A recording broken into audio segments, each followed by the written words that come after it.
an equity ad hoc subcommittee for special projects. And we are getting started at 9:10 a.m. I'm, am I echoing? A little bit, but I don't know if it's on our end.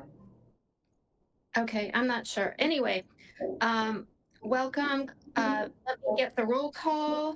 It's Dr. Mendez, Dr. Robinson, and me so far, plus staff of Susan. And plus Dr. Corbin, that is. Oh, I'm sorry, I can't see there, so thank you. That's kind of why I was wondering why we were getting started. Okay, I took notes last time, and instead of doing minutes, which I know I should have done, I decided I will do that once we've gone through the entire report. And I was wondering if we could, the recommendations of the report by Dr. Thaddeus, I was wondering if we could pull that back up on the screen again, the report. What report? What report? Dr. Thaddeus' presentation? Yes, I'm sorry. On the page that's call to action recommendations, we were going through that.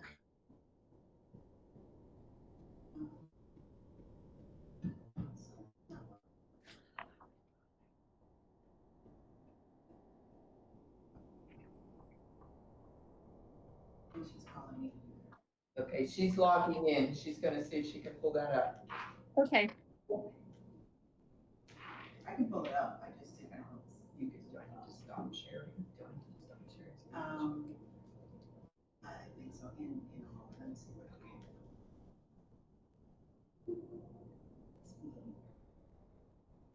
Oh, so you gotta let me. Really?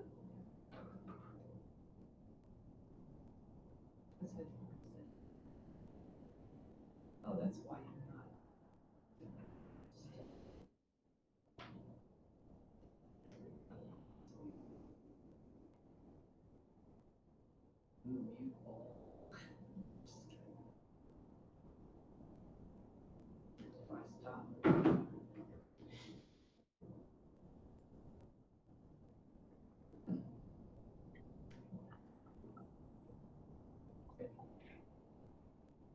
There she is, but she's here in the room.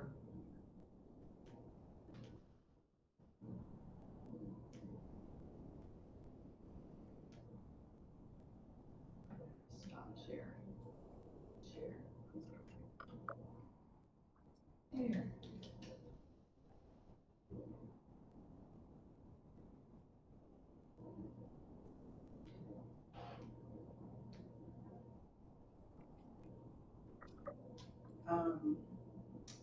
Kimberly, tell me where you want me to be.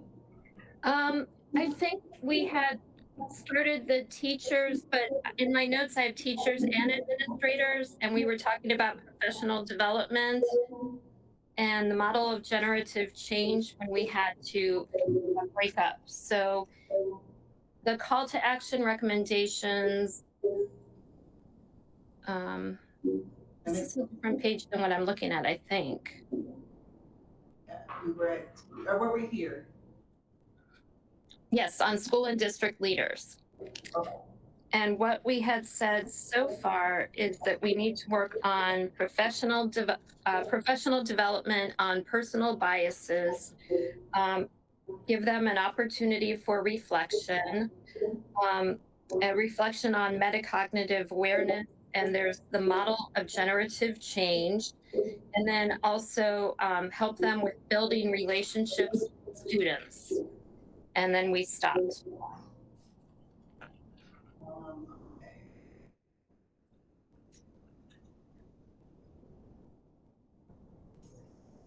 So I think we got through the number 2, or we're in number 2 of the bullet points when we stopped. Yeah, so the model, and I haven't shared the model, and I can definitely do that at some point. if folks are interested in that. Yes. I'm actually happy to share the research. I can send that along afterwards, Susan. I'll Okay. give it to everybody, okay? So I'll get you that. And then I think, yeah, so assess the school environment, includes cues for inclusive belonging. And so the question is, what does that look like? And I think part of that is where we started talking about their voices. And so really understanding from their perspective, their side of the table of what inclusive belonging feels like and looks like in classrooms and environments in which they share.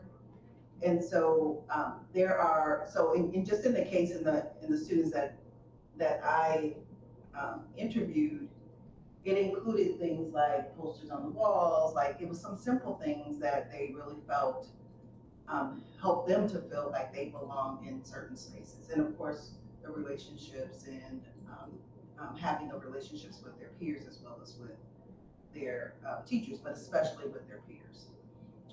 So that's it. The environment piece I think is really big. I mean, I'm just kind of scratching the surface right now, but I think that's a really big deal for us to think about because it's about culture, right? Environment is all around culture. So I'd love for us to highlight that in some way as an action item to really suss that out a little bit. And then the IB, so examining the advanced placement, what is that? Oh. Why don't we stop on that if you don't mind? Assessing the school culture and getting their perspective. In your research, did you get some information from them about the group, the small subset that you had? Did they give us a beginning of where to look before we have larger focus groups? Yeah, so the one thing that comes to mind that I'm remembering is the attitudes of teachers, attitudes of admin.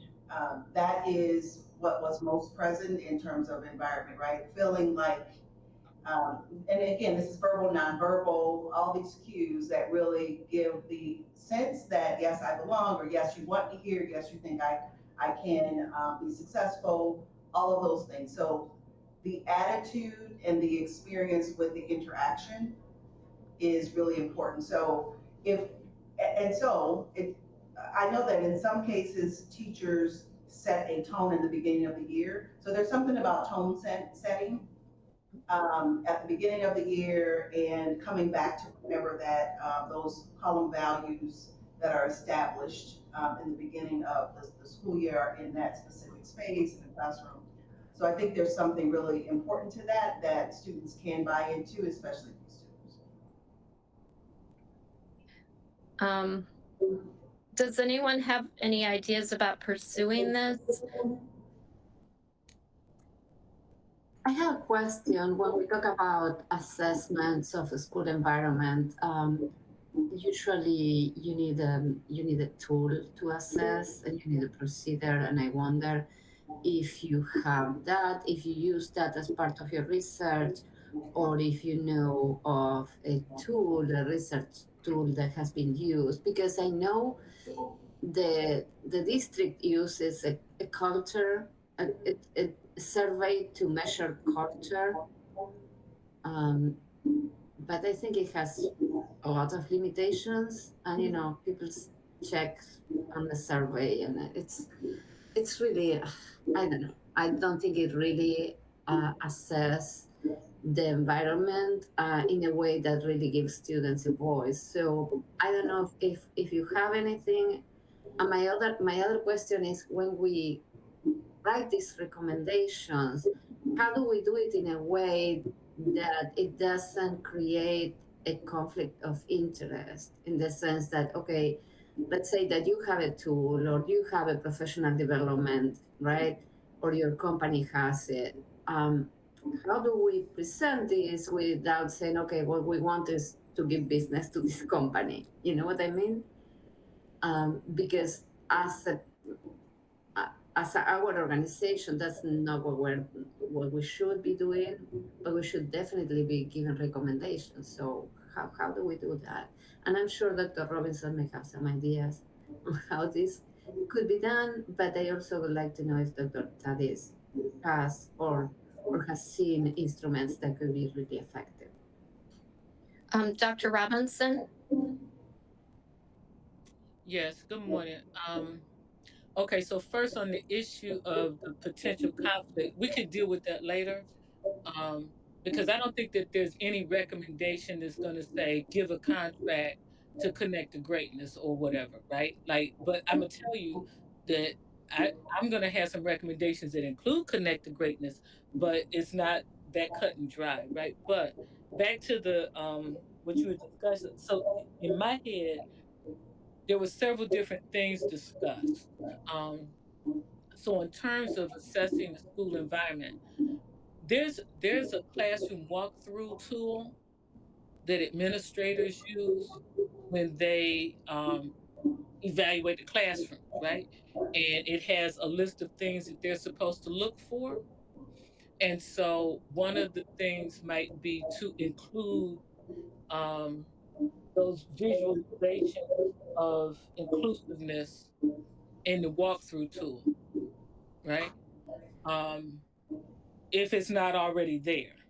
So that means we need to look at the walkthrough tool, but because I'm wondering if, yeah, I would actually would expect something to already be there. So if it is there, then we need to circle back with the people who do the walkthrough tools and ask them what's the difference between what's on that tool and what we're talking about, and what are you looking for, if I'm making sense. Um, anyway, so I think the classroom walkthrough tool is one way to look for um, that environmental inclusiveness. But the other thing, I think, so one of my, so I actually did manage to carve out time and sit and think for a second about this. Um, I think one of the things that I think will also hopefully help with the attitude is that as a school system and as a community, we need to, I'm gonna use the word advertise successful Black males, right? Like, and Yes. what that looks like, we could talk to, whatever, but like there needs to be um like videos pushed out. They show these successful Black males. You know what I mean? And um that we also need to talk about what we can do in the preschool program for teachers to put that in their mind, because, and I, like I told you before, I'm guilty. So much focus on those that are behind. Now, I always knew that there were successful Black male students, but to put that in the forefront of their minds, right? That's right. Um, so I think those are my ideas that I think are in alignment with the conversation we're having now. I'm gonna go drink some more coffee so I could. I'm going to quickly, I didn't put my hand up, but if we have administrators going through with the walkthrough tools that are not completely on board with inclusion themselves, because we've talked about how a lot of these students felt that they didn't have administrators who supported them. But if the person doing the evaluating doesn't know what it looks like or doesn't really care, is that going to work? And you may say yes, but I'm just curious. And Well, that's the thing. And so I know that the principal supervisors, who are the ones who are doing the walkthrough, I'm sorry, I'm talking out of turn. Dr. Mendez? Yes, so I was thinking exactly the same thing you were thinking, Kimberly, and I think that's why professional development should go first. But also, I think if we want to include the voices of the students, the tool has to include the students. You know, the students should assess if they feel but I mean, this research already did it. But to assess the environment of a specific school, we need to make sure we have tools that include the voices of the students, the faculty, and the staff and the principals and assistant principals, administrators. And yeah, it could be different tools. Okay. Dr. Robinson? Yeah, I mean, I agree with Dr. Mendez, but that's a different tool, right? I was only talking about what does it look like when you walk into the classroom, Okay. right? Um, and I agree about the professional development. But again, part of the argument has to be if you think about this institution, at the end of the day, what this institution and the people in it care about are school grades, right? So part of our argument has to be how this is going to help improve your school grade. Because they love all the children and all that other stuff they're going to say. But when push comes to shove, is what's in it for them. We have to get them to see that, right? Um, and then also part, and I know I'm jumping around. So, but part of this, like promotion or advertisement, hopefully will include. Hopefully, these young men will have stories of educators in their lives that had a positive impact that they can share. Because see, that will positively influence other educators to play a positive role and and see them more in a positive light. But I mean, I think the student voice is very important, but I think it's different than what I was talking about. So we could talk about that separately or next or whatever. Okay. What I was thinking during this, multiple tools, would focus groups with some of these students make sense as an additional tool that can be actually put into the walkthrough assessment and other tools that we use? And as far as preschool, could some of these young gentlemen maybe serve as mentors in preschool, or maybe even a video they make, because there are a lot of preschools, but they make a video talking about things so that kids can see um, other students who have done it, and are doing well. I know in my field, if parents see other parents made it through everything in special ed, then it makes them feel like they can do it. So maybe some kind of program or video that could be made to kind of encourage these students and in front of everybody so that everybody has the right attitude. I don't know. Okay. Susan? Oh, that's me. Kimberly, hi. Can you hear me okay? Yes, I can. Okay. I'm sorry, I couldn't raise my hand, and so Susan raised for me. A couple things. I love the idea of illuminating Black male student success. That is one of the things that they actually shared with me was the reason why they were successful in IB specifically. This one student shared. So that is definitely, I think, one of the strategies that we would want to highlight and prioritize. I hear you, Dr. Robinson, about the look for tool and the walkthrough tools. It's the person who's doing the look for is what I'm most concerned about, because that's perspective and maybe not from the Black male student perspective. However, I mean, there could be some, if we want to talk about the tool and what's concluded tool, a little bit different, but still important. I hear Dr. Menendez, you mentioned about the students, and I agree that, and to Dr. Robinson's point, it's a different tool, but there should be a student perception tool that we use, some type of student perception in terms of the environment, and the environment being inclusive to students, specifically Black male students. So I think that's the data that we need, not from an administrator's perspective, because, again, they have a different lens and a different experience. So I would just add those couple things. And then Dr. Robinson, you mentioned in terms of this, what's in it for me. Can you take that down so I can see your face? Yeah. Just, if you just Her hand will still be okay. In terms of school grades, and the what's in it for me, everybody wants the WIFM's gotta be in there.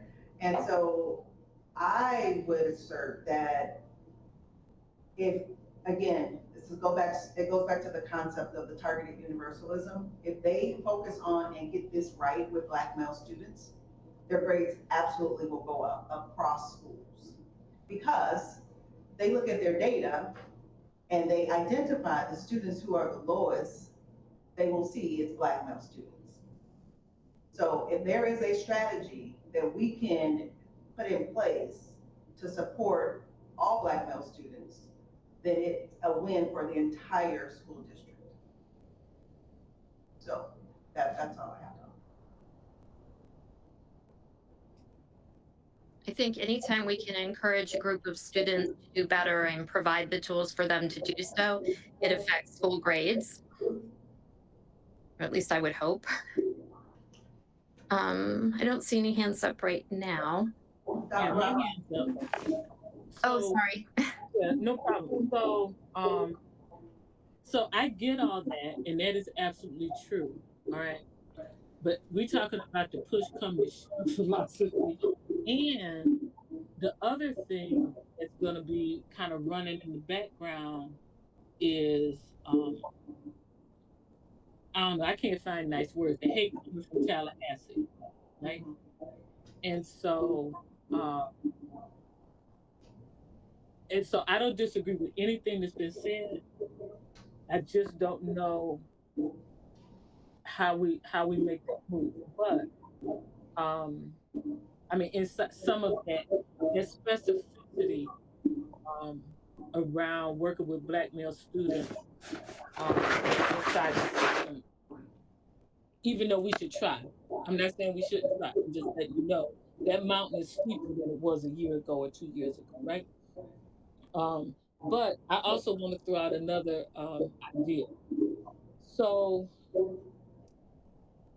I think, okay, so we need to make sure that the students, and this is something that there might be some pushback on, but there should be like clubs for successful Black male students, if you want to call it that, on each campus, right? And in my magical way of thinking, so we could get community members to mentor, professionally mentor these students that we're calling successful Black male students, however we define that. I'm not trying to define it now. But then the ones in high school have a requirement to mentor one or two in middle school, right? Because part of it is the see it and it's cool, right? Like, and I can do that too thing. And all those little pearls of wisdom and inspiration things to help get you through. So I would like to consider putting the mentor of the mentor of the mentor kind of concept on the table.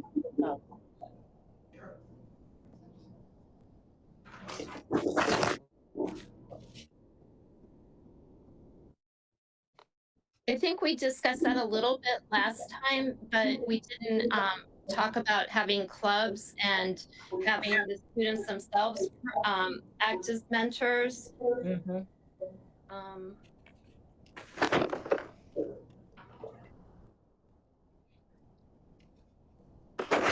Okay, I have some more. Can I read the rest of my list? Yes, I great. can just get it out my head and feel like I'm not interrupting all the time.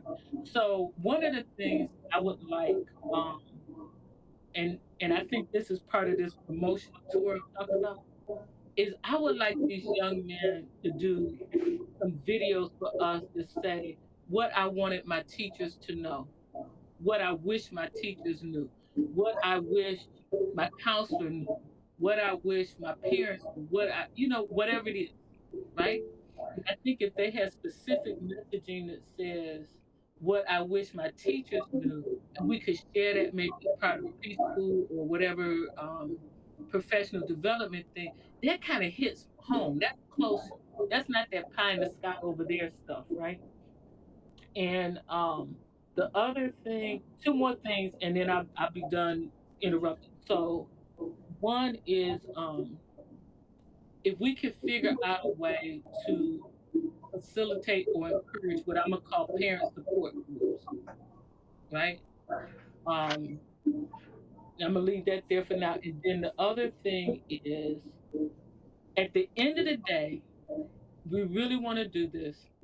We have to um, expand, multiply, support the community-based organizations that work with young people. And in this case, we're talking about successful Black males.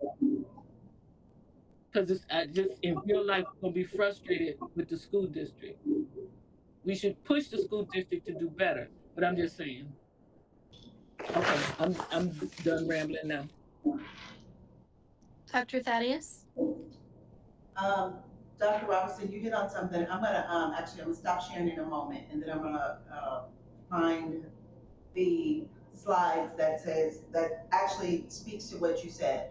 What I wish my teachers knew, I'm gonna bring that up for you. I just didn't get a chance to share it in the presentation, but I do have at least a start of that conversation. So if you give me a minute, I'll pull it up.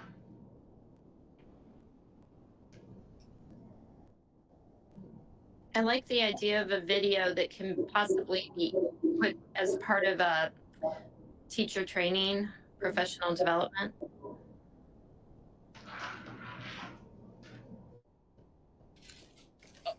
Okay. Do I have to raise my hand? That frustrates me. Can I just blurt out stuff? It's just the small group, so I don't see a problem if no one else does. Okay, I'll try. So we keep talking about professional development, but I just want you to realize that professional development is only going to professionally develop a select few, right? And so what I'm going to imagine, and I can't recall this being done, so this is not an easy thing, I don't think, for this system. But if at the start of the school year, or maybe intermittently through the school year, that these videos that we're talking about of young people talking or speaking, their truth, just gets pushed out email to all teachers, right? And so it's not a professional development, because the professional development, for the most part, you singing to the choir. There's very few, if any, professional development programs or sessions that are mandated. Just despite my efforts over time, but I'm just telling you. So you're gonna be singing, preaching to the choir, right? So the way to like send the message, in my head, is not everybody so focused on these doggone videos and everything. It's just push the video to the kid. I mean, not the kid, the teacher. Yeah.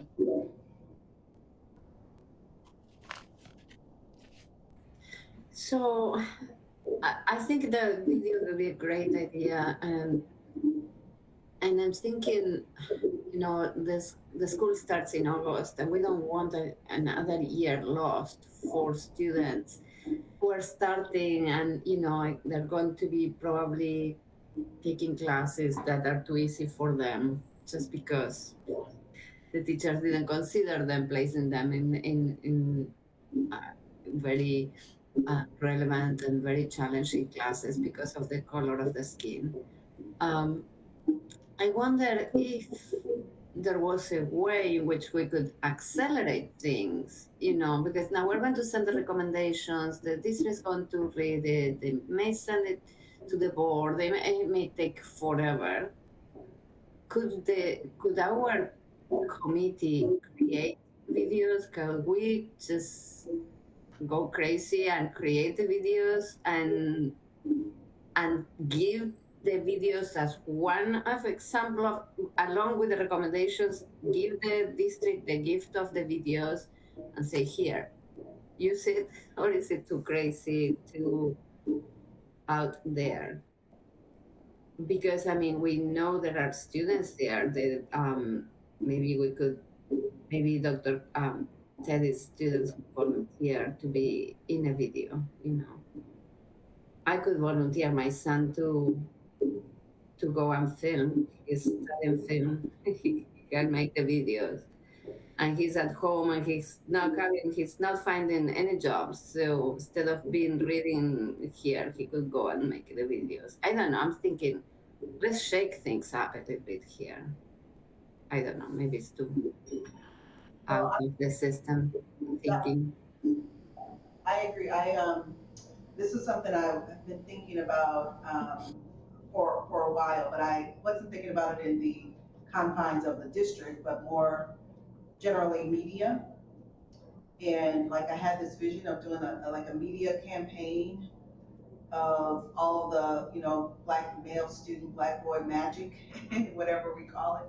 But that's really like a vision that I have, like finding someone in the media who would, you know, we could have these clips or videos running for whatever, you know, amount of time, but just starting to run that type of image of black male students would be powerful outside of the confines of the school district. I mean, it'd be great if the district, like Dr. Robinson said, we don't try to help them do better, but we need to still move the agenda.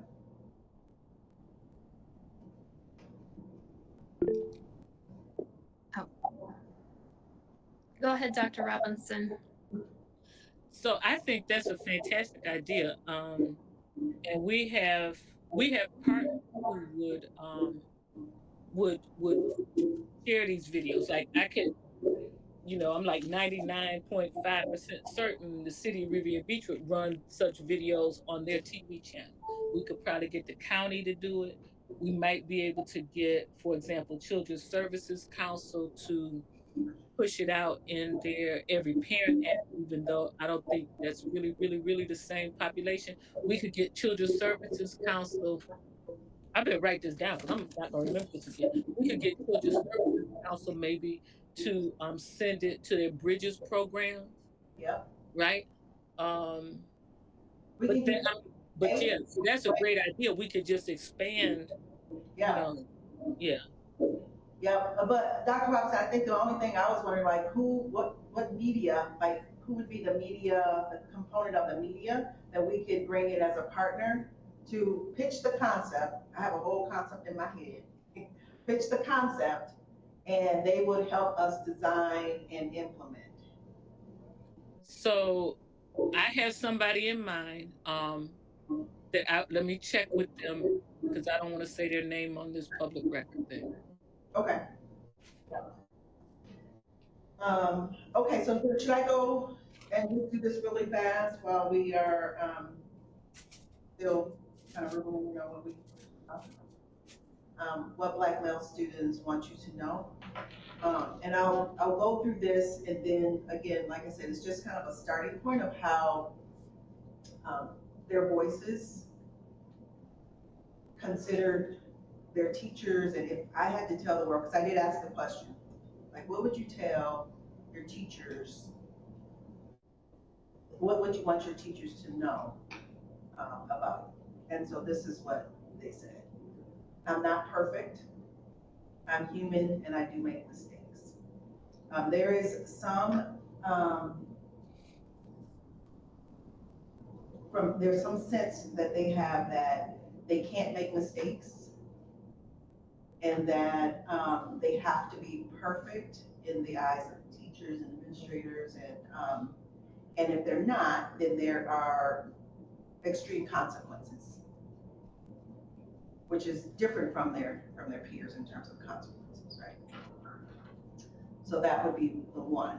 And then another student said, I just wish teachers could hear my inner thoughts of how much I appreciate them. And I almost melted when I heard that because these students so appreciate the really good teachers who are really for them, right? And then again, they know who those teachers are, their attitude, relationship, and the environment that these teachers have created for them. Another student said, "We are still kids, and sometimes they expect us to be like adults."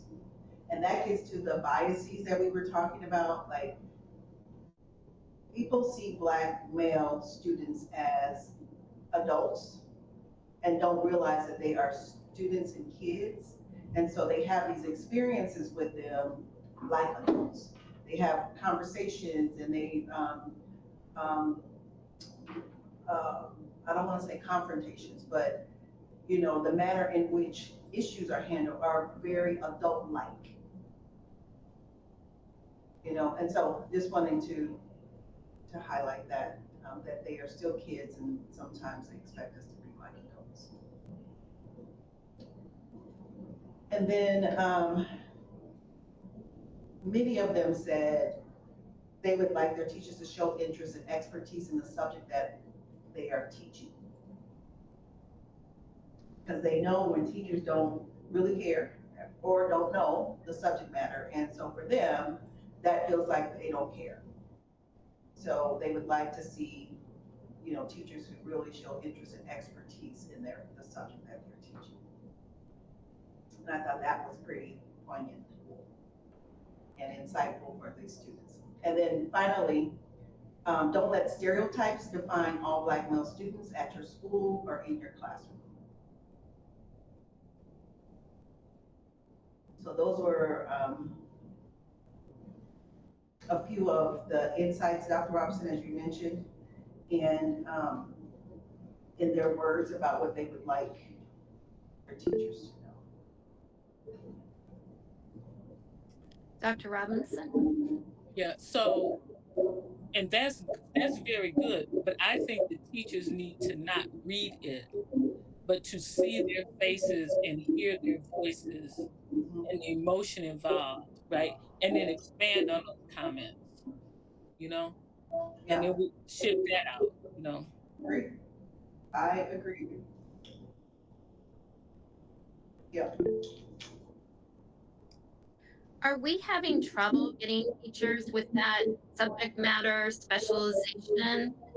I'm kind of wondering because of post-COVID, I know a lot of teachers who were really good who retired.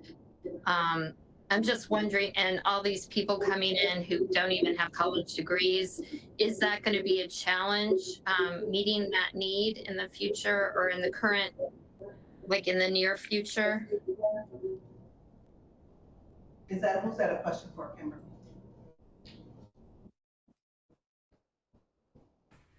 I teach teachers, and I was giving a talk about diversity and belonging and all that. And, of course, you have to talk about the context. The students ask, now the teachers cannot these books, they cannot say this, they cannot do that. And the students, they come from different states, and even the students who are here, they were saying, there is no way I'm going to work as a teacher in Florida. Why do you want to work as a teacher in Florida with all these problems? Besides all the pressure on achievement, scores, then you can't do this, you can't do that. You're treated as someone who is not a professional. So I think, the problems with these policies we have now and this atmosphere, we're going to get less and less good teachers, and that's why these other policies are being put in place where anyone can teach, like if teaching was something that anyone can do, and we know that's not the case, but some people don't care about that. So I don't see the situation improvement, unfortunately.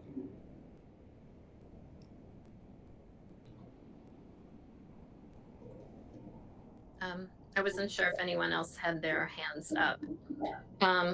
Okay.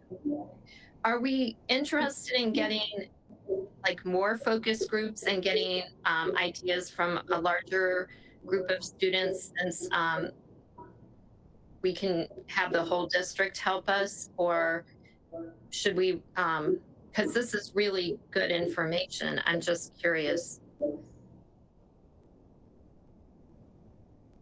In my opinion, um, I would say no. Like, I feel like that's part of the culture. We kind of keep kicking the can down the road and not really moving into action. We want to Okay. move forward. So I'm like, we have what we need. Perfect. Okay. I just wanted to ask. Dr. Robinson said she'll be right back. Um,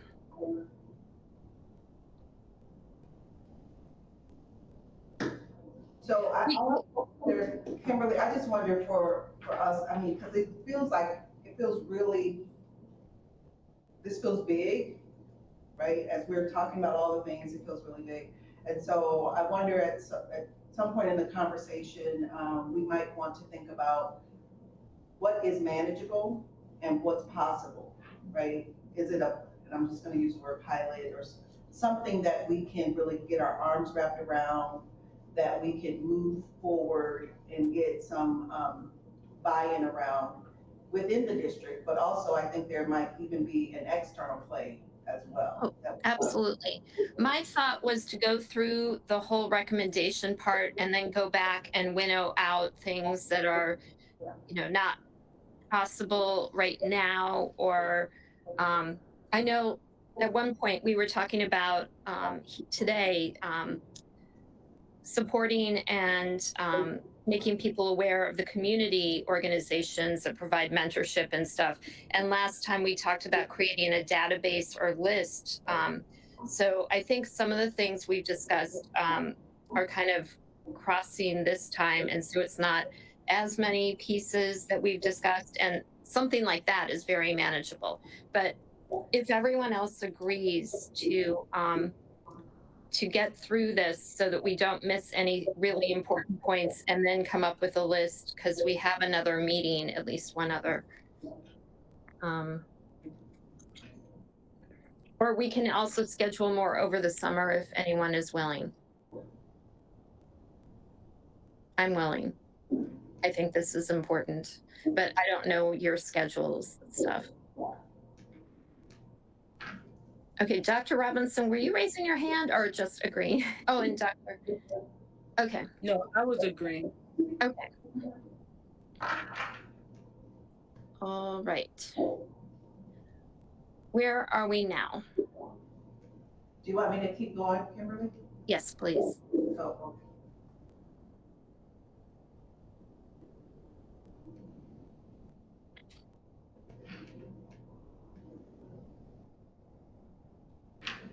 The next one I've touched on a little bit, but I also think it's important to reiterate. And this is the data that we're looking at for IB. And I know it's one thing with access. We talked about that in a different meeting with Keith and everyone when we're looking at the data, but I think there's also something about support, so that students are successful while in there. Because I don't know what the data is, but I am sure that there's data that shows, and we could probably get it, the number of Black male students that start in IB, for an example, but don't stay in IB. And there's a lot of reasons for that. One, being the only, or having experiences like, are you sure you're in the right class, right? So that's something that I think, again, we can really dig into more, because it's not about getting in, but it's about how these experiences and the support for the students once they're in these classes. And so again, I know to make that a priority.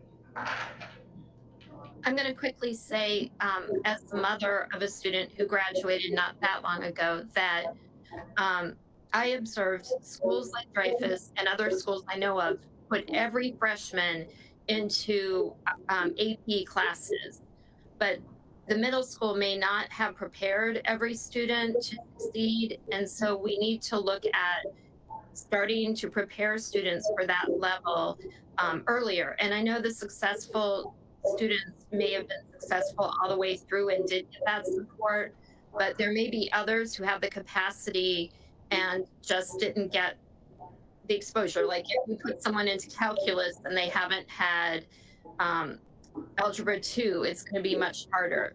So although they may not do something like that, I think that they kind of skip things for all students. But since, we're trying to help this particular group, I think it affects them as well. And it's something we could look to change.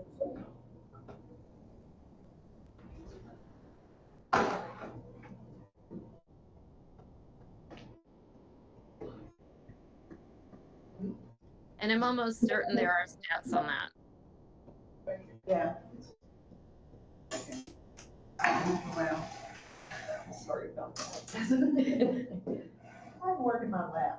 I'm on the plane all the time. I agree, Kimberly, and I think,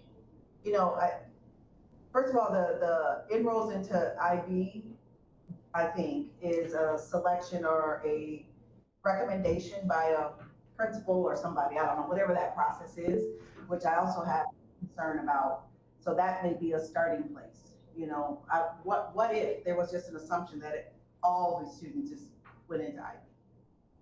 That's the expectation. So I think there's there's a conversation that we can have around that too. But Dr. Robinson has a question. Dr. Robinson? Yeah, thank you. So I'm sorry, I've been popping in and out, but on the acceleration piece, so I think that if you so there's work that's being done on that. We need to I think request that Ed Tierney makes a presentation to, I don't know if it's this committee or DDEC at large, on the acceleration effort, right?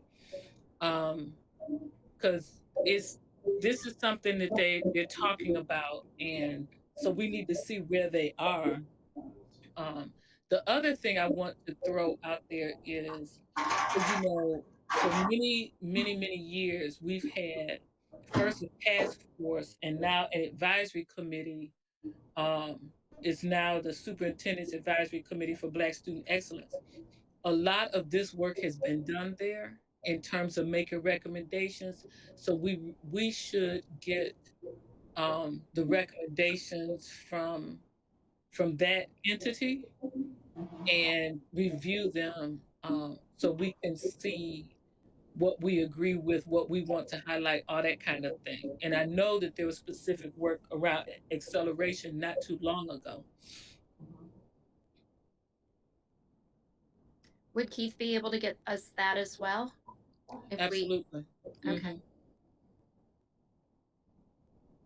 And it's a lot. I mean, so be ready to carve out some time. But it's really, really good work with people who have put months and months into research and making recommendations. Yeah, so Kimberly, that's why I was saying, I just don't think we need to do more and more and more, because there's data, we have data, right? It's the question's always, okay, so now what? So what and now what, right? I was gonna say one more thing to Dr. Robinson. You said, I'll hold it. They had the attorney present where we are with acceleration. I'm sorry, Dr. Robinson, did you say something? I did. I was trying to see if I was going to trigger your memory.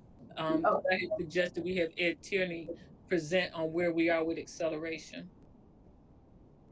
No, I think it's something you said earlier about professional development.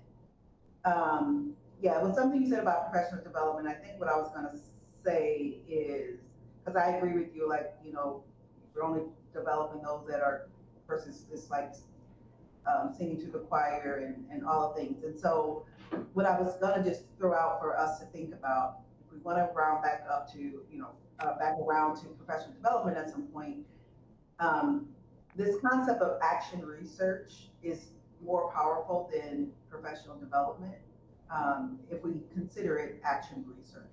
And that's a whole mindset shift, and we can talk more about that. When I provide the research from Dr. Ball around the model of generative change, action research is the powerful component of professional development. And so I'd like to, share that, and then maybe we could talk a little bit about that at some point. So you don't want to define it now, just when we get that? So no, well, action research is really doing, so it's like applying what it is you're trying. Okay. Right? So for an example, if there's a strategy, whatever strategy, we have teachers, say we say there's a strategy we want to, in this professional development, teachers will go back and implement a lesson plan that includes whatever strategy. They then have to get the feedback from students and ask, did it work? How did you like it? What was the experience? Right? They have to then do that evaluation themselves so that they're iterating on their practices, right? It's all about their iterating on their practices and then considering their mindset, right? Was there some blind spots, some biases that were present, and all the things, right? But they're getting it not just from their perspective, their reflection is important, but they're also getting it from the students. And then they're gonna iterate on that and then do that thing again with the new learnings and continue that. That's how they internalize new practices. That's how we shift practices in classrooms. And it's not by, as Dr. Robinson said, professional development that they're not even mandated to go to, right? It has to really happen in the classroom. Would we want to somehow involve administrators so if it's working, they can make it a school-wide effort? Yeah, I think it would have to involve the administrators, right? Like principals have to understand the model of generative change. They have to understand and buy into action research. They'd have to have us create spaces where teachers could actually reflect and share and be able to take risks, right? So that's something to do with the environment, has something to do with the culture that comes from the administrator, starts at the top, to create that space that it's okay to, actually, again, take those risks, trust teachers to, keep iterating on their practices, promote student voice, all the things that we're talking about. Dr. Robinson? Yeah, thanks. So it kind of triggered me a bit because this is not a risk-taking culture, Yep.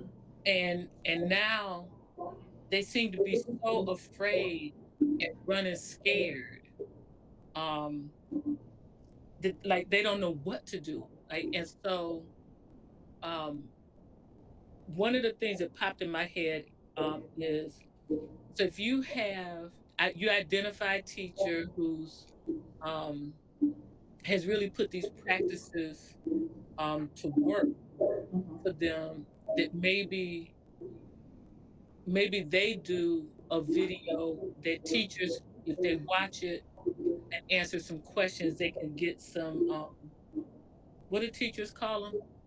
It's CMEs in my world. Is CEUs? Is it CEUs? Some the credits for their licensure renewal, Yeah. right? Like, okay, so Dr. Thaddeus teaches, I don't know, whatever, Civil War. She does a lesson on the Civil War, and she uses these practices and is asking the children for feedback and so forth, um and then maybe even describes tweaking the presentation, and that's recorded for other teachers to see. So then that decreases some of the risk, is what I'm trying to say. It's the risk taking that triggered me.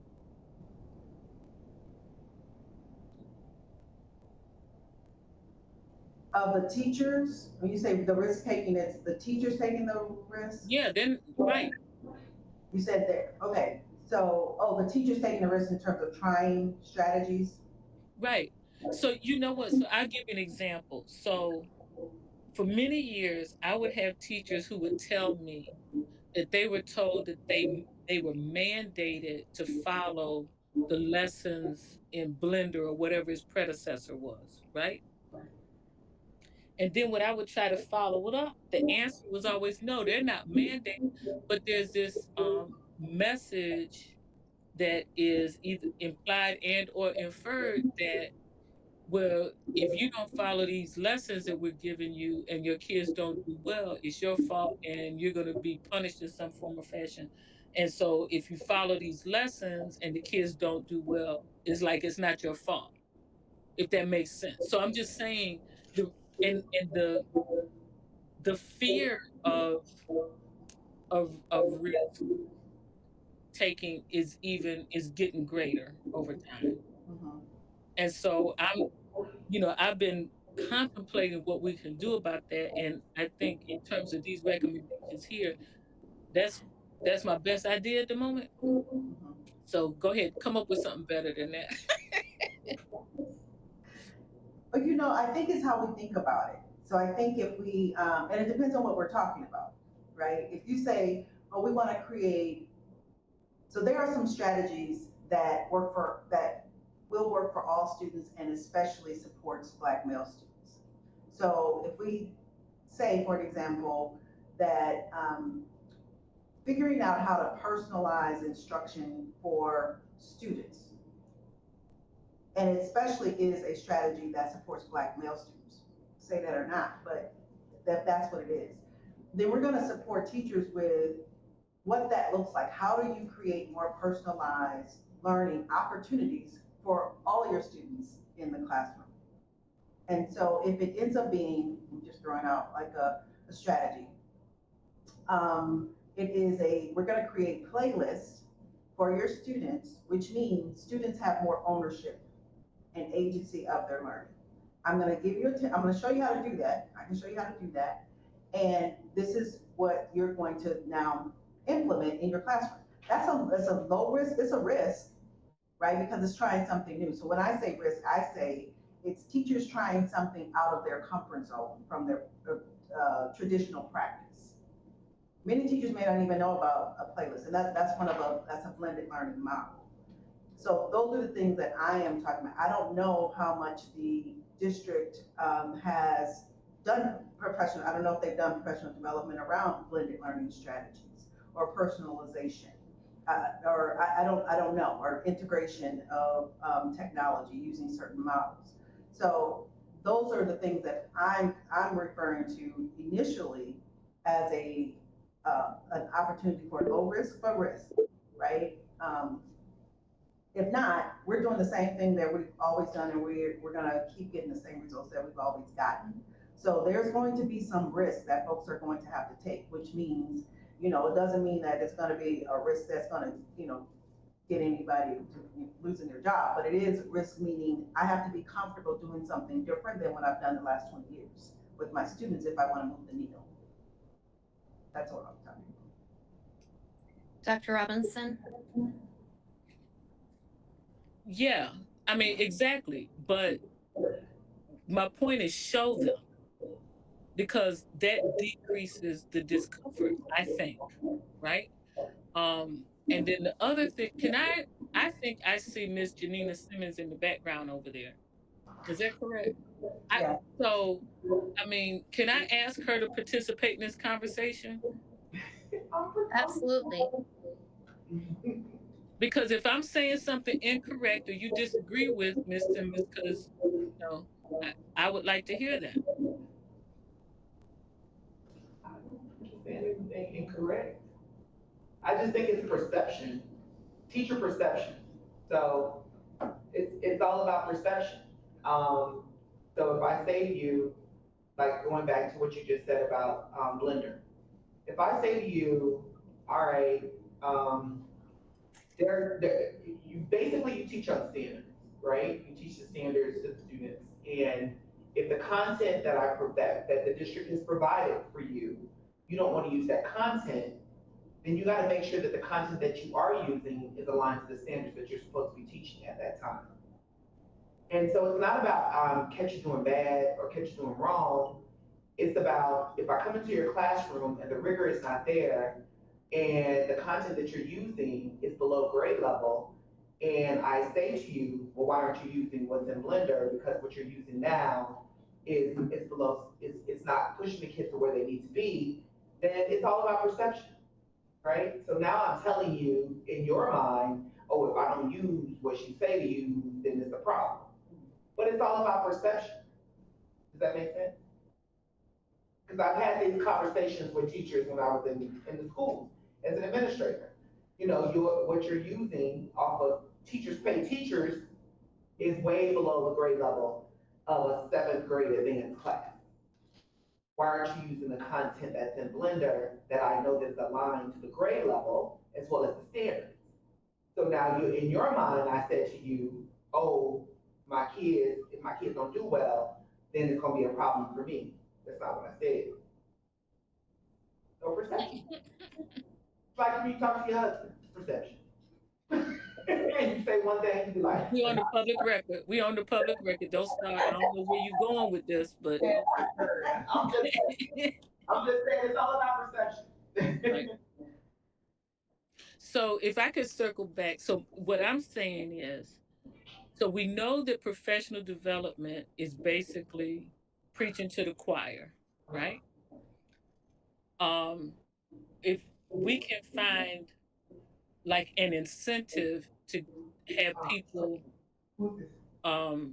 take these risks that at least to me seem to be small but may seem larger in your minds, right?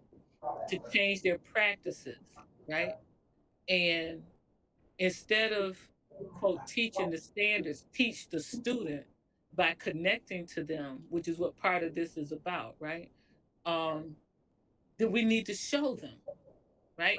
And so instead of just tell them, right? It's like when I was working with medical students, I could tell you how to listen to somebody's heart, but it's different if I show you. Now you get it, right? So all I'm saying is if we can it just explore the concept of filming teachers using these practices that really connect and include the student and possibly teaching their favorite topic, right? But whatever, but film it, and then if we can like send it via email to teachers, and if they watch it and answer some questions, they could get continuing education units. That might be part of the incentive, right? But the other part of this incentive is copying this teacher who's been getting these great results. So I mean, I'm just trying to clarify my idea. It's not I'm not trying to double down on it. I'm just trying to clarify it. So thanks. Yeah, I think the focus is not content, as you all said. It's mindset and pedagogy. Like those are that's the focus. And I think if we get, because a lot of professional development, I guess, I don't know in Palm Beach County, maybe around content. And I know that that's important and necessary, but there's also mindset and pedagogy that can be even more important. And I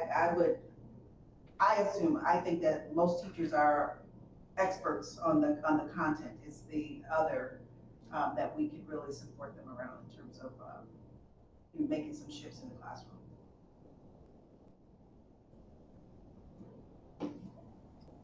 Okay.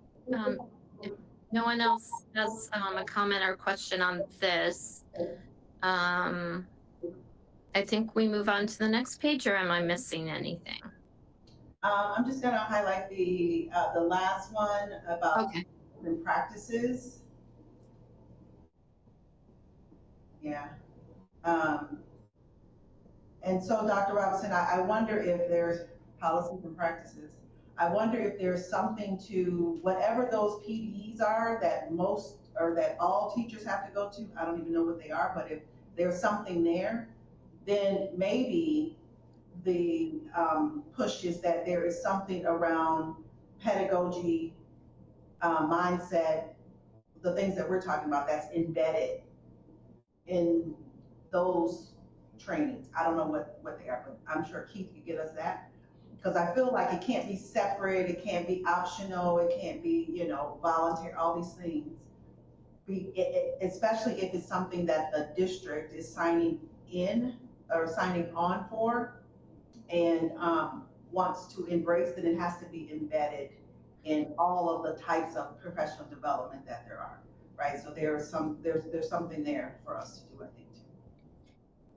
What about adding it to that first week before school starts? Certain things have to be covered for all teachers. Is it too late to consider that for this coming year? Ask the question again? I know that the week before school starts, all teachers have to go through certain trainings and meetings. What about adding it to that? Because all teachers have to attend certain ones. I don't know if it'll be ready by then, because what happens is, like, they start working on, like, getting those trainings together and that calendar together. That calendar has probably been together for probably about 2 months.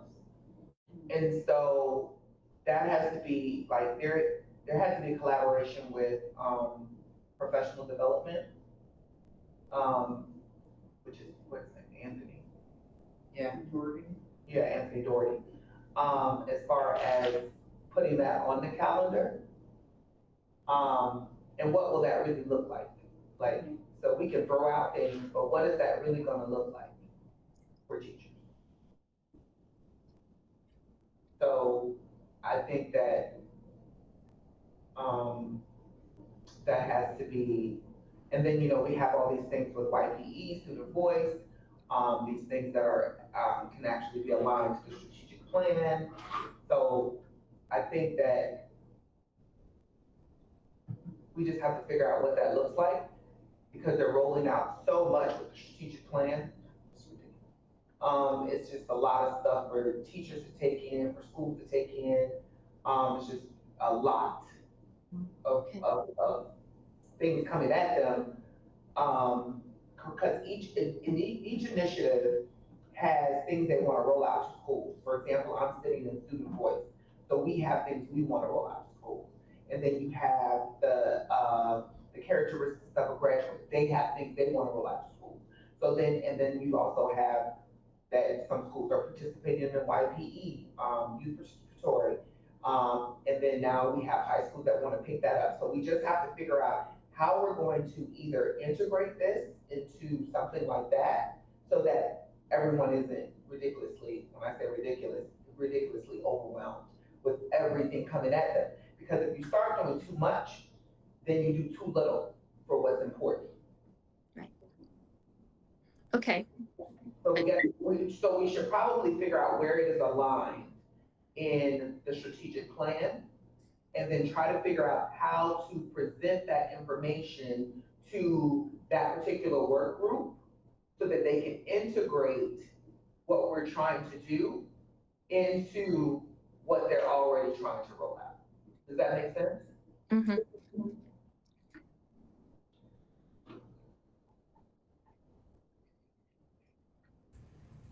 I'm ready. I'm just gonna throw out an example that I think is simpler than, as complicated as we're thinking about it, simpler than the way we're thinking about it. So here's, for an example, there is I talk about connection, right? And I mentioned this when I did the presentation. So one of the things that I share with districts, the way in which we do professional development with my organization and across the country, my daytime job is what I'm talking about, is that we start with a connection,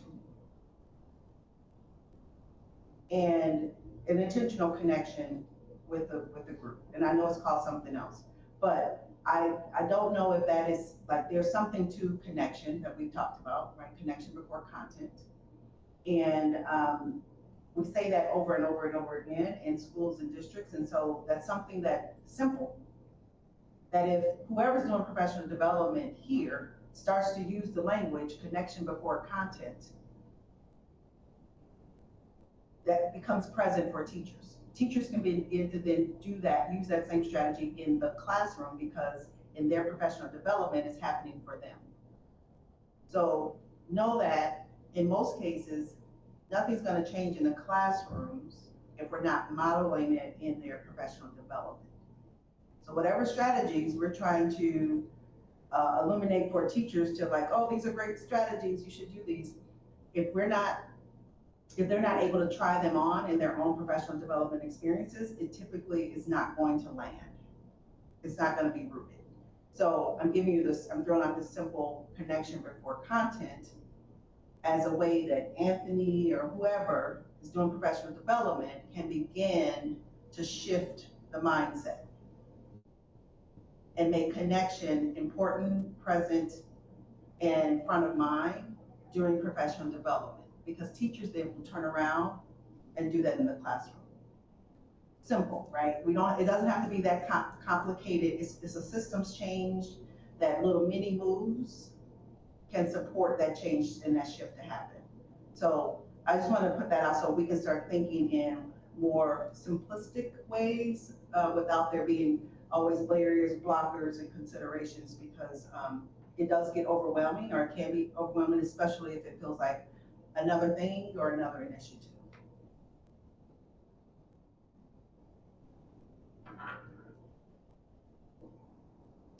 Dr. Robinson asked if we can get CTA to partner with us. And going back to the video that was discussed, I asked if that could be shown at staff meetings in all schools, or if that's kind of conflicting with what you just said, because I'm the one that doesn't have any connection to the school environment other than being a parent in ESC.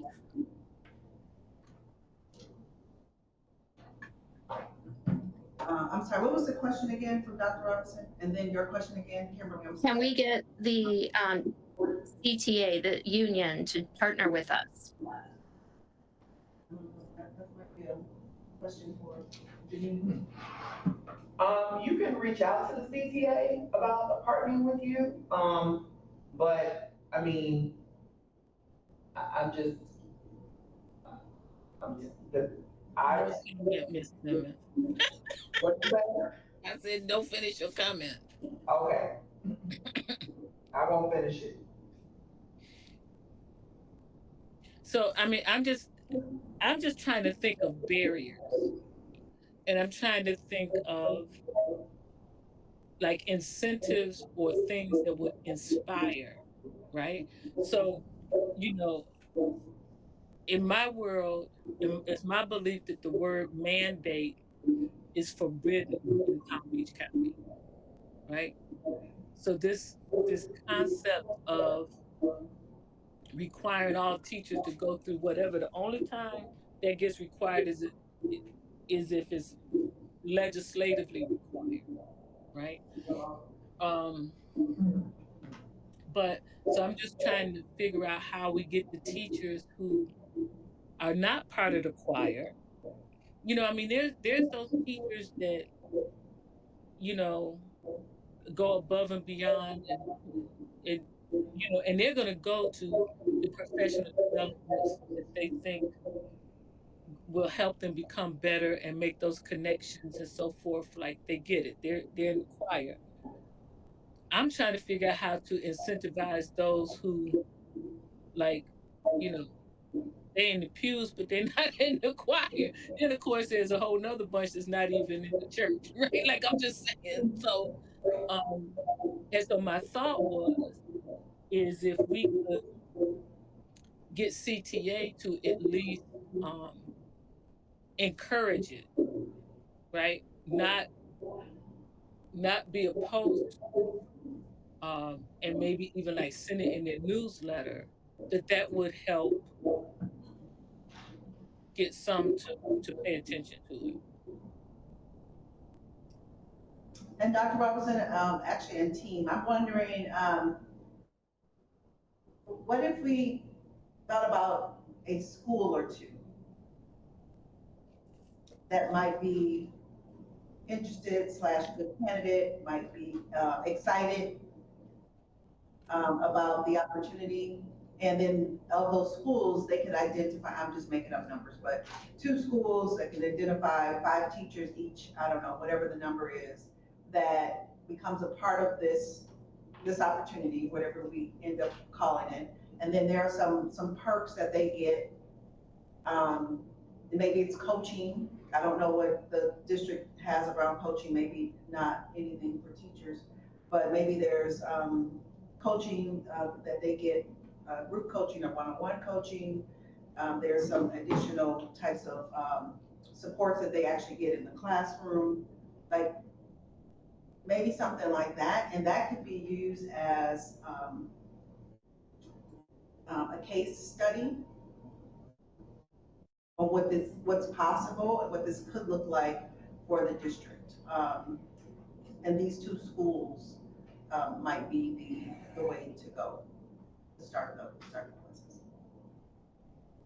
So so that also has to be approved from the upper leadership, to do anything where you're gonna involve kids and adults that work for school district Palm Beach County.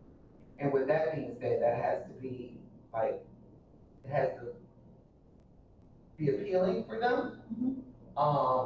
And it has to come with research, right? And so it has to be, of course, research based. And so I'm not going back. So yes, so I can, so yes, we can do all that. Yeah, I So, can figure that out. and most of the time, the district does not pick up anything that has not been done elsewhere. What I'm talking about right now, we've done it in New York, the whole DOE in New York. And so, I really do know what works out there. Palm Beach County just hasn't done this yet. I don't think, I'm not close enough to it because I work outside. But definitely something that we can show and share in terms of what's been.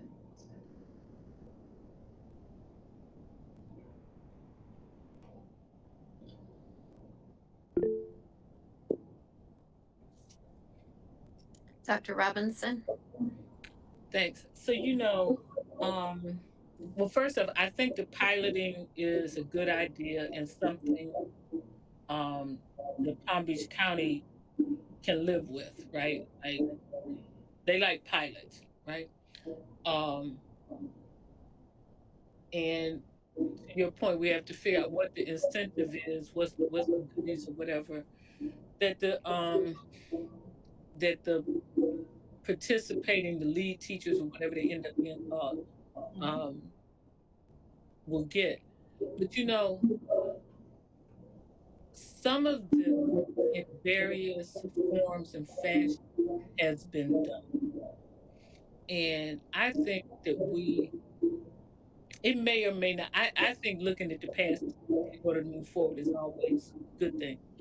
It would be interesting if we could talk to some of the folks who've been around and just have them recall the efforts, right?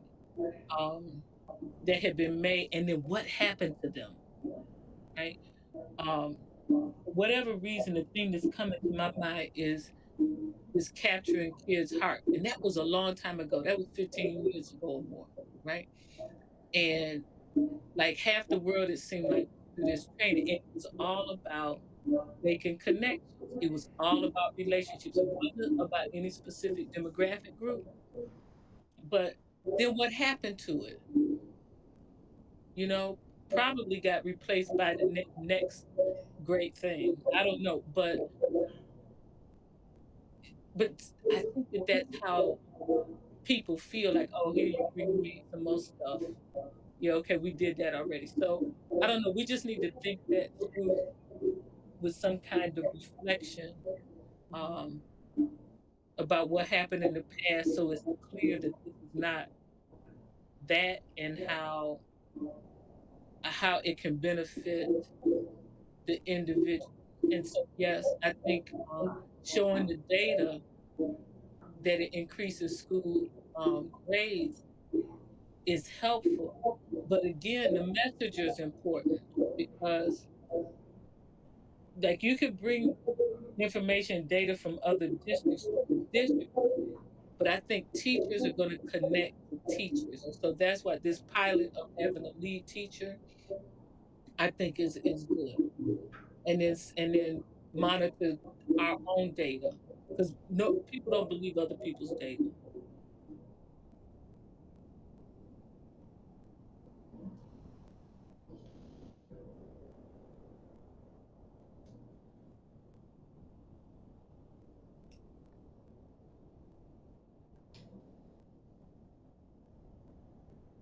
Um, okay, I'm wondering, did Dr. Simmons say it has to have research from somewhere else in order to allow us to do a pilot program where we get our own research results? Thanks for the doctor thing. I'm still in school, but I love it. So not normally that's what we pick up. We pick up things that have been researched elsewhere. That's normally how it works. But I mean, I say put it together exactly and it needs to be detailed as to how you want to roll it out. And then we present it to upper leadership and see what they say. Because regardless, and if you can get CTA on board, that would be great. Yeah, I know that would. Oh, I can't read from back here. Um, if we can get, CTA to get on board, that would be great. Um, I'm just going to tell you right now, the strategic plan is what's driving forces in what we're doing in the district. And so, correct. I think Palm Beach Lakes is doing YPE, and so is John I. Leonard. I know that Park Vista is interested. They use participatory project. Also,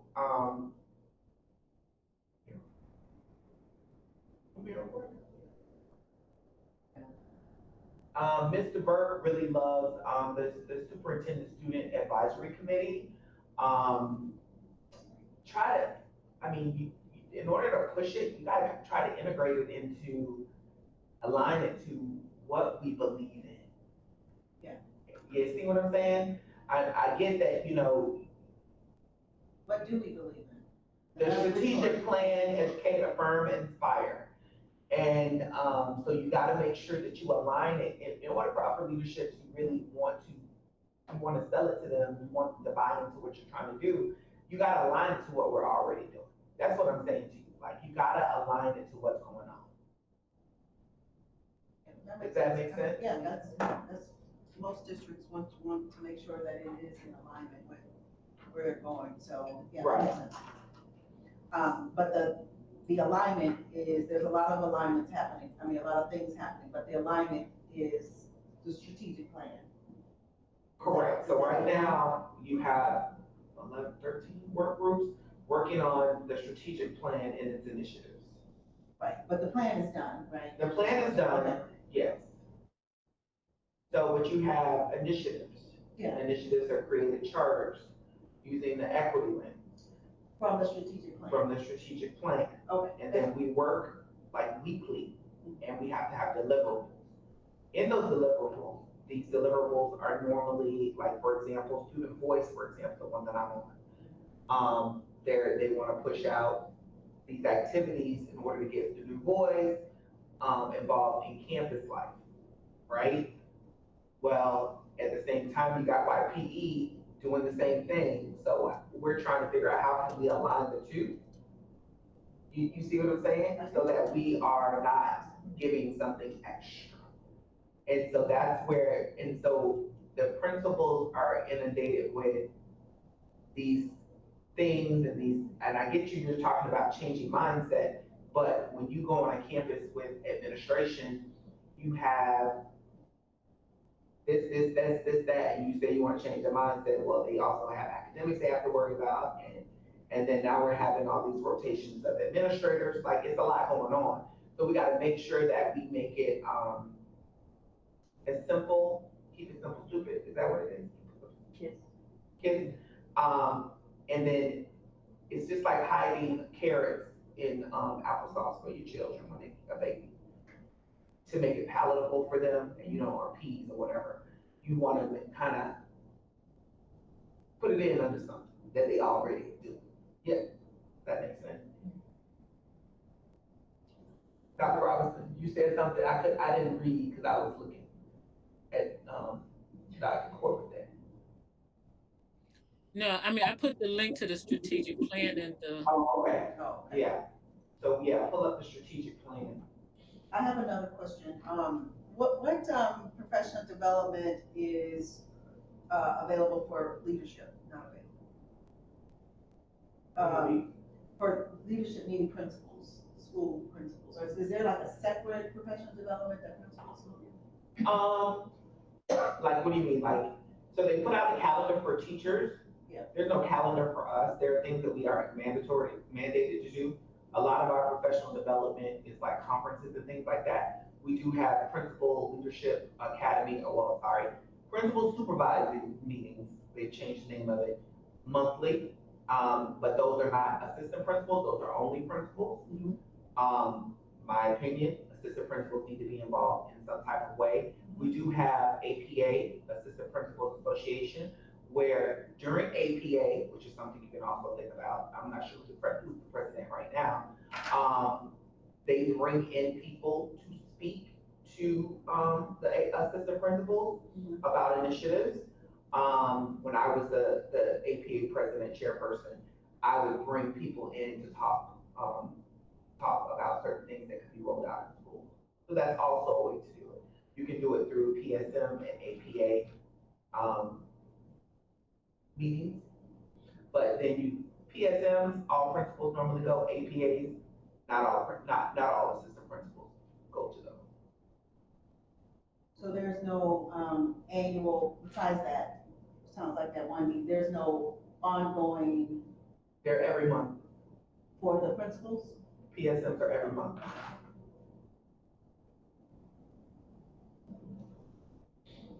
Those are full days? It all depends. Depends on what the content is. And they're set up like meetings.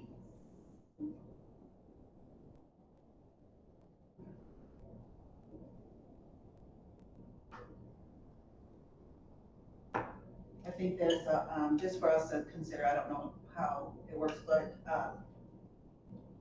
connecting directly with principals is something that I think will be necessary.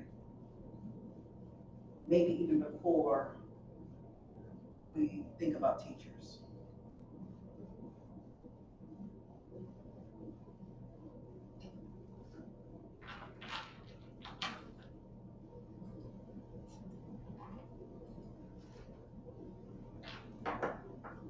So what exactly how exactly is this gonna look? Oh, I don't have the answer to that. That's what we're trying to figure out. I'm just throwing out. So I think, yeah. What the, yeah. So I just think that, the focus is what it's gonna look like, and then presenting to upper leadership once you figure out what it's gonna look like. Or even what the it is. I don't. Oh, what the it, Yeah, we haven't figured out what the it is. We have a lot of ideas, Oh, okay. and it's just conversation. I was just throwing out that Remember KISS. what I found Right. is that something trying to start with teachers is not going to, it won't get rooted unless the leadership at the school is on board and is championing it, whatever the it is. So I was going to mention that our activity the last meeting and today is kind of going through this report, throwing out kind of brainstorming ideas, and then going back through and prioritizing ones that we think are doable first, and finding ways like the how and where it fits in soon after. And I think we're getting close to going through the whole thing, so that we can then go back on what we already have. yeah. Am I correct, everyone?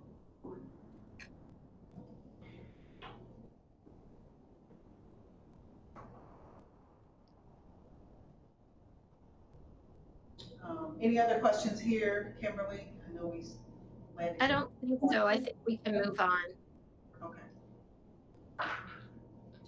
And then I think the next one we talked about instructional designers, and this one really does speak to the looking at pedagogy, looking at the design of learning that's happening, ensuring that there is, of course, the rigor, but also there's opportunities for critical thinking and writing that's relevant and meaningful for these students.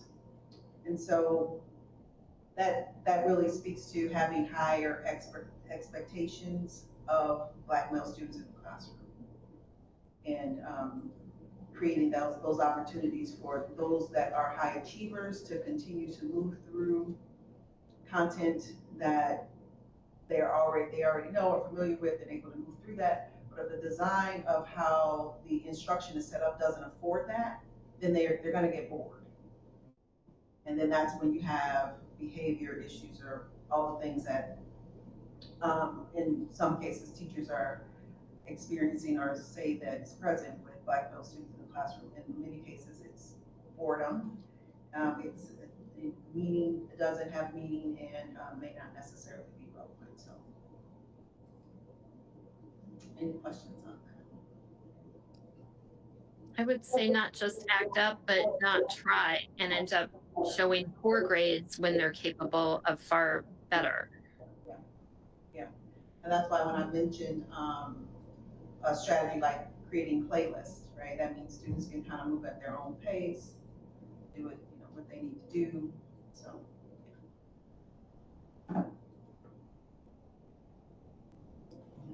Marcus. Okay. Any questions here? I think this might might be one more. I'm looking. Is Keith in the room? I can't. You guys are little tiny dots to me. No, he's not here today. Okay, sorry. I just got this message. Yes, Dr. Robinson.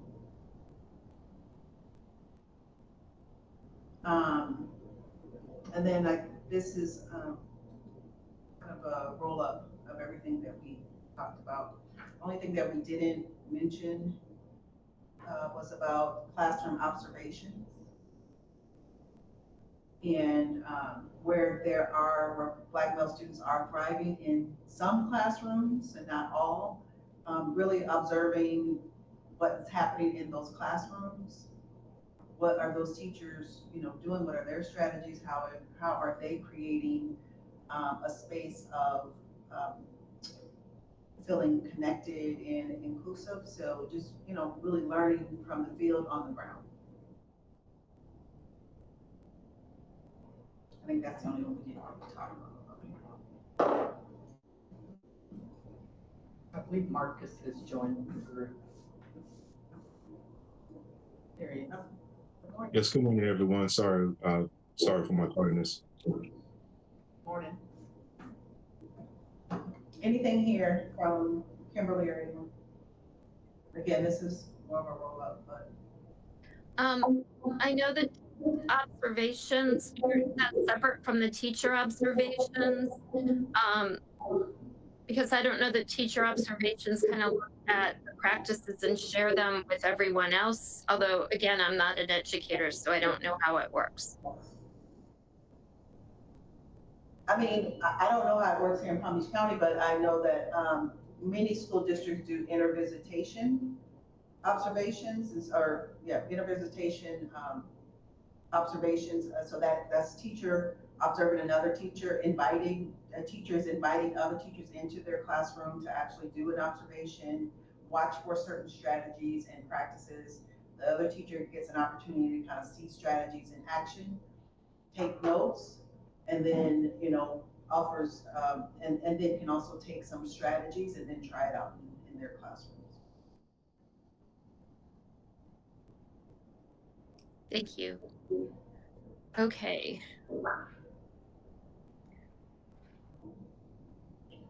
And then finally, this is just about the research, continuing to build on the research, barriers, looking at the accelerated learning, and then more of a longitudinal study on this research.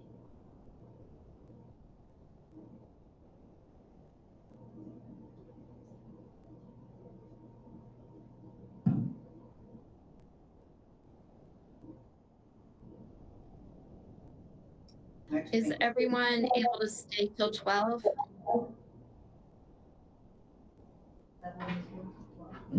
Yes. It's from 9 to 12.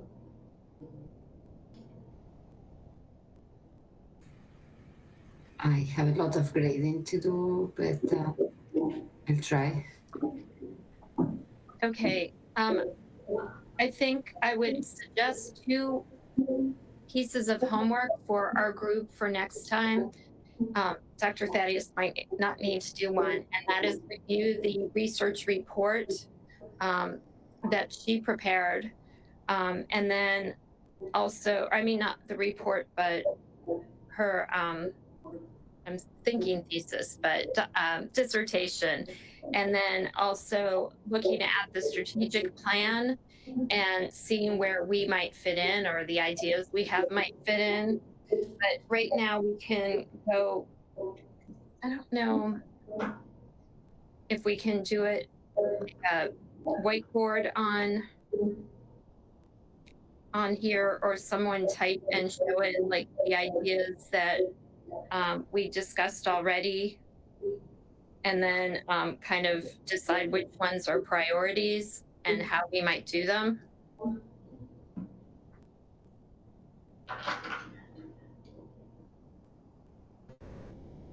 What, whiteboard? Yeah, something where people have a visual. I can read everything and you all can take notes of what I'm saying, but I just thought if we had a whiteboard, I could highlight the key points of what we've done already, and then we can look at it and decide how we want to proceed. The other alternative would be to stop now and I write up notes and send them out, and then we come back next time and decide what we think might be the priority. Let's see. Um, I think that could be productive to do 2 things at the same time, to see your notes, see the recommendations in the dissertation or the research, and see also the strategic project to look for alignment and so maybe we could create like a 2-column or 3-column document where we could put the the list of suggestions we created, and then the strategic project to show alignment. Okay. I can create that and I can send it to Susan, and maybe then we could, each of us can write, or actually instead of creating a regular document, I create a Google Doc so we can all write on that. We can collaborate on the same document. What do you think about that? And those of you who haven't used Google Doc, it's just like a regular document, Word document, except that all of us can write using the same link. Does everyone have a Google account? Because You don't need to. You don't need to have a Google account. You just open a link and you have the document there. Google account. Once the link is sent and it says anybody with this link can use this, then you don't need a Google account. Yeah. Okay, it used to be you had to have a Google account and they would give you the opportunity to create one. Okay, how does this work with the sunshine laws for us all to work on a document when we're not here? Or do we have to send it to Susan to add to the document, and does Susan have time and ability to do that? We're working on a whiteboard presentation here, if we can Okay. figure out, oh, how about on it? A, got it? Backslash, and I just started typing. I just typed in. Yeah, but hard to get in there.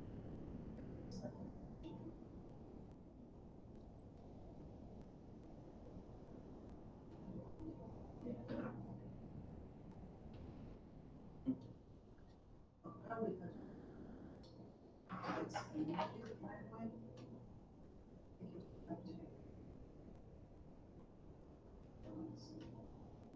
And then I think you just start typing in this. And then you can do it. Okay.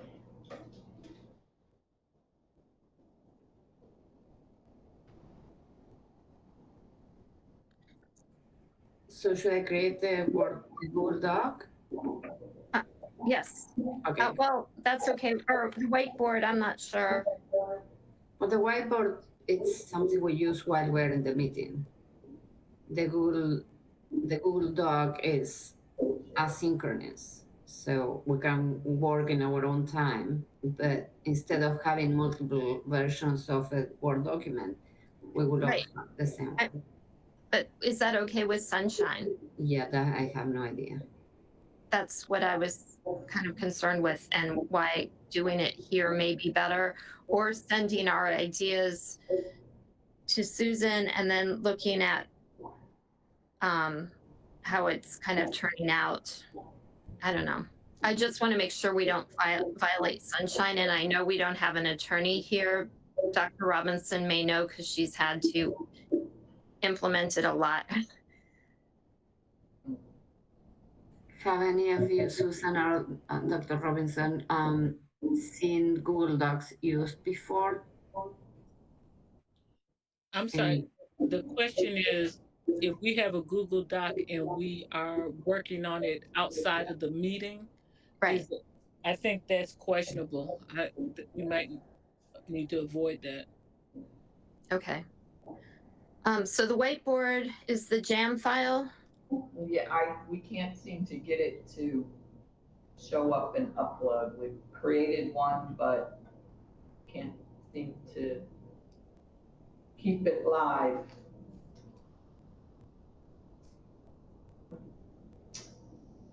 Okay. Go back. Yeah. See, we'll try one more time. What about doing screen share with a Word document and then someone types it in? Do open Okay, here, let me on chat. Oh, Miro?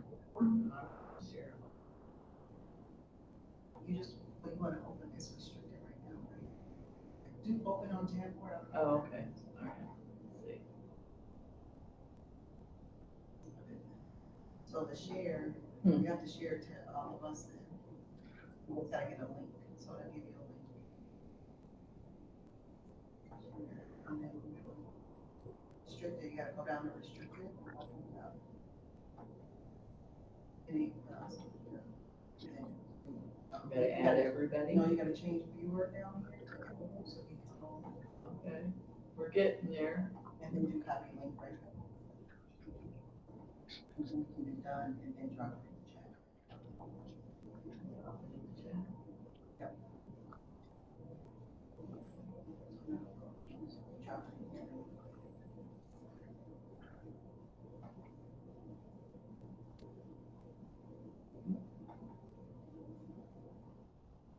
Okay, so.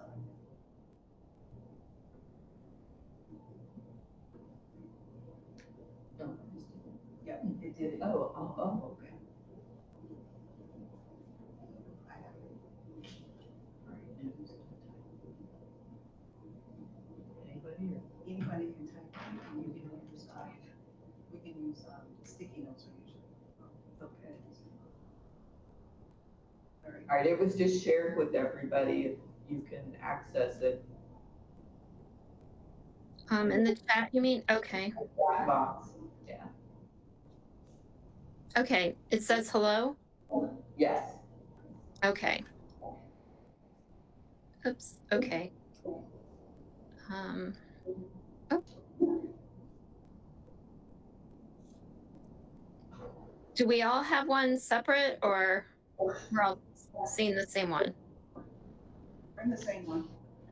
Okay. Does anyone know how to make the text box bigger without moving it around the screen? On the Yes, you put the cursor on a corner and you see Okay. the little arrow and then you stretch it. Okay. I think I've done Oh, I that. think I just did it. Oops. now we can make the. So, you think you can copy and paste your notes here, Kimberly? I haven't typed them. They're all hand. Hey, Jamboard, you on there? Kimberly, you can use, You own? the post-it notes are Okay. probably the easiest So to go to do. share. You wanna do a post-it note for each one? Like, Go to share. if you click on under the arrow, there's a post-it note, a sticky Okay. note. Yeah. And you can use that as short notes and then just hit save and it'll just start populating. Oh, you know, Okay. do it. All right. Right? Things are moving. Click on the meeting. Yeah. Go to the meeting, and see if it's shared. Didn't share. And then later we talk, oh, oops, I meant to add to that. So where do I? Which one? If you trying to write on it, you don't write on it, they need to write on it. What happened to share? There. Okay, so is that okay? Oh, pin it. What happened? Yeah, so each of us will work on one of those, so it wouldn't make sense, I think. I'm sorry? So they write. What's the task now? Trying to get things from the notes of the last discussions. Okay. Yeah, Kimberly, go ahead. If you type, do the post-it notes and then I'll make them large and move them around or whatever we need to do. Okay. Wait, I want to add one more thing here. Wait, okay, every time I do, so I guess under this one, we'll make another post-it note that belongs over there, and it's after school clubs, and then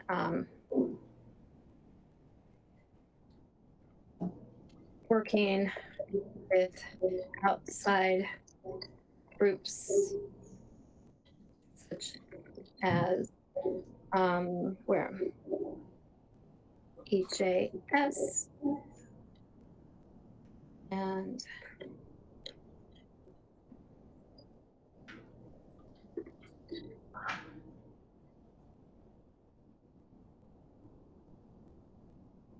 okay.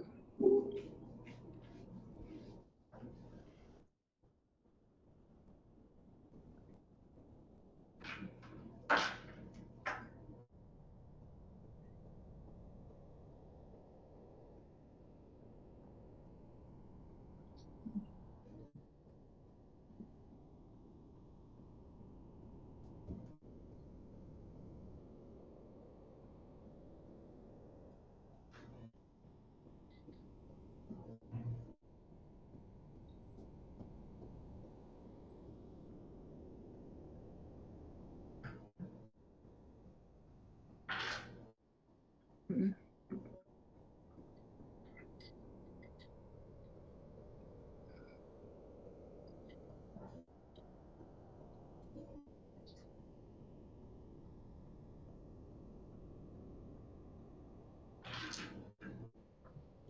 Kimberly, the ones at the top, those are these the kind of the topic areas?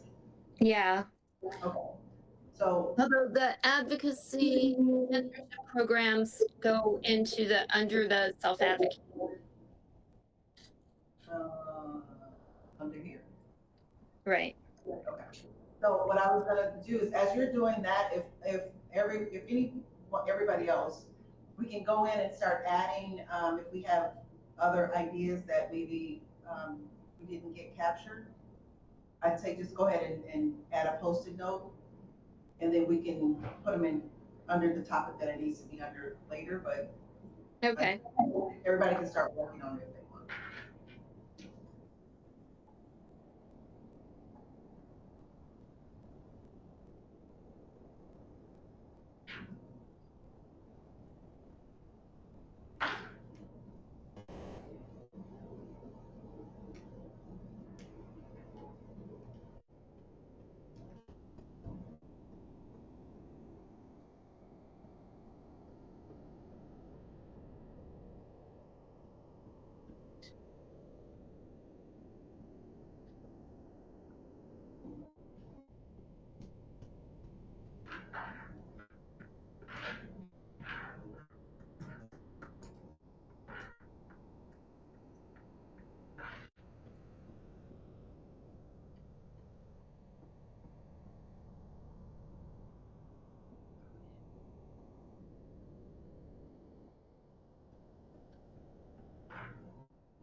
God bless. All right.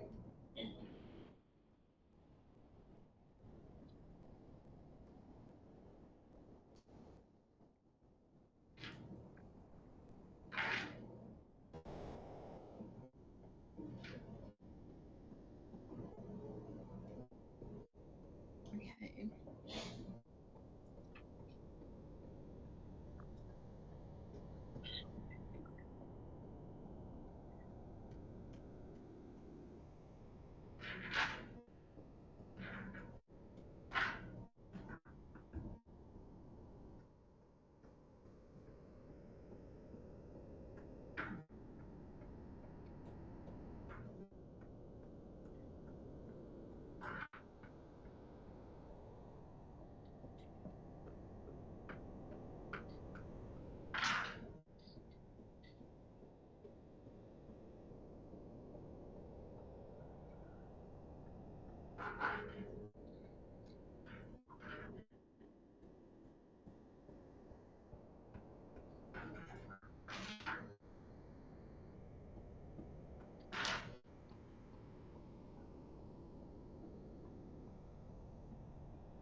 Can someone please send us the project so we can check on alignment of the things, the strategies, the strategic project?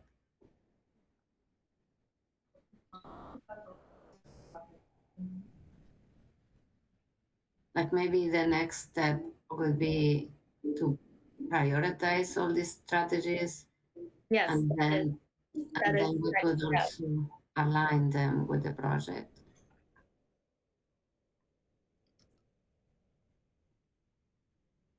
That is the next step we plan.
Kimberly, I'm moving some to a second page.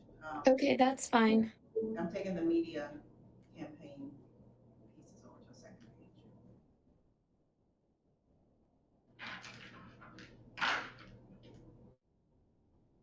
I may have said this before, but I'm gonna say it again and we can get rid of it.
Kimberly, Dr. Robinson has to leave.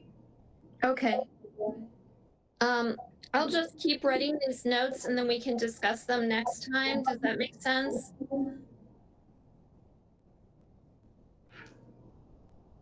Works for me. Okay. Do we already have a second, another meeting set? Let me look. We did, and then things got moved around, so we had one for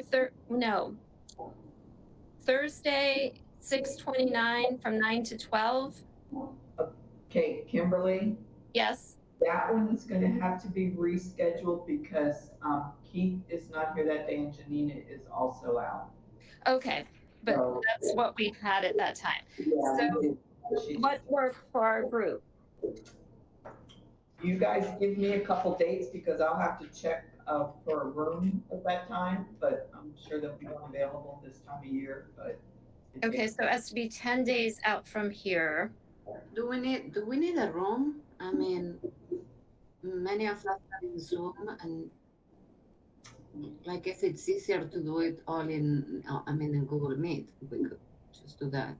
Well, for Dr. Thaddeus, is it still okay? Or, are you able to share or do anything if you're on Google Meet? Yeah. Okay. The 23rd is 10 days out. I'm available in the afternoon. Is this June 23rd? Yes. Oh. 23.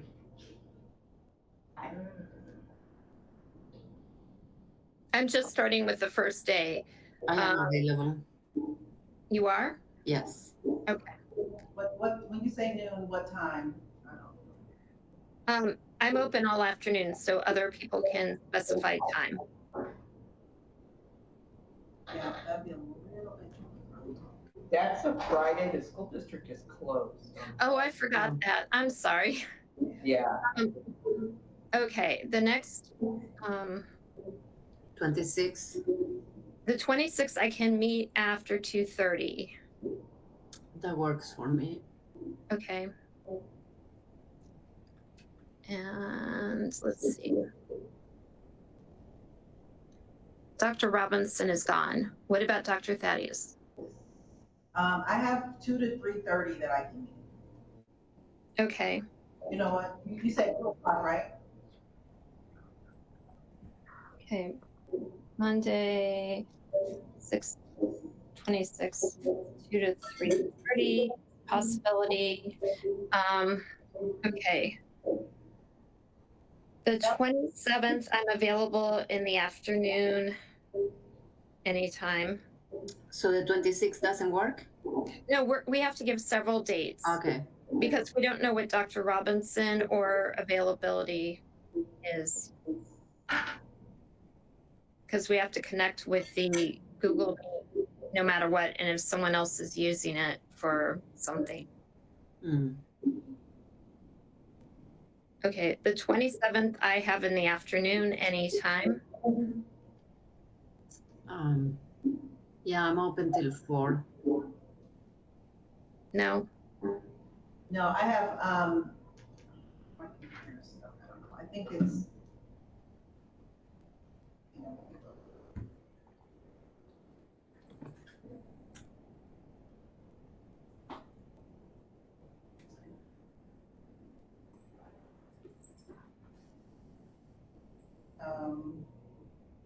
2 o'clock until.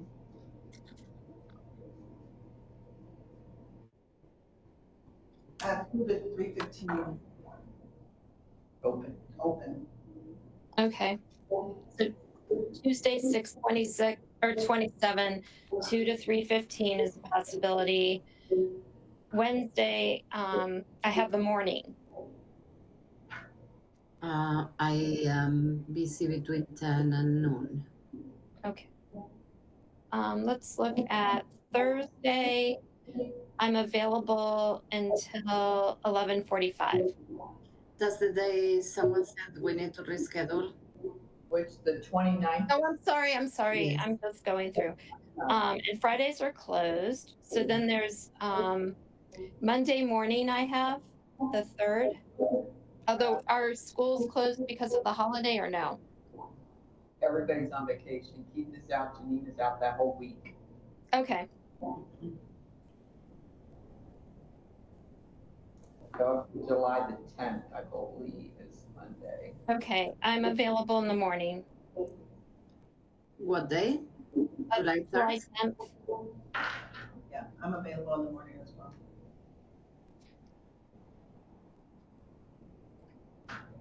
Me too. Okay. What time? 9 to 12? Oof. Or 9 to 10? I mean, 9 to 11 or 10 to 12? I think 2 hours may Yes. be best because it's kind of long to do 3. Yeah, I'd say I'm gonna vote for 9 to 11. Okay. That's 3 days. Do we want to give more or is that good? No, I think there are many choices. Hopefully, one will Yeah. Okay. So Susan, do you have those? I have Monday the 26th, 2 to 3:30, Mm-hmm. 27th, 2 to 3:15, Mhm. Monday the 10th, July 10th, 9 to 11. Yes.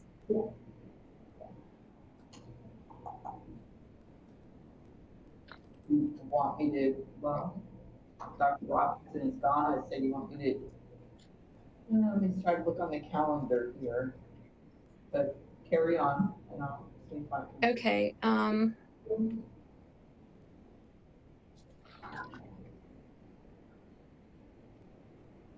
Okay.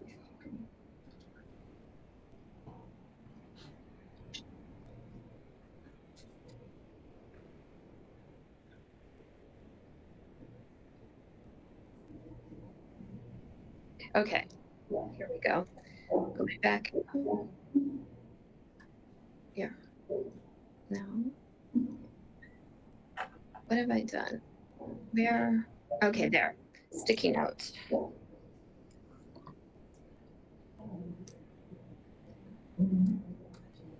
Yeah. And you're still there, said it won't be a phone call because he.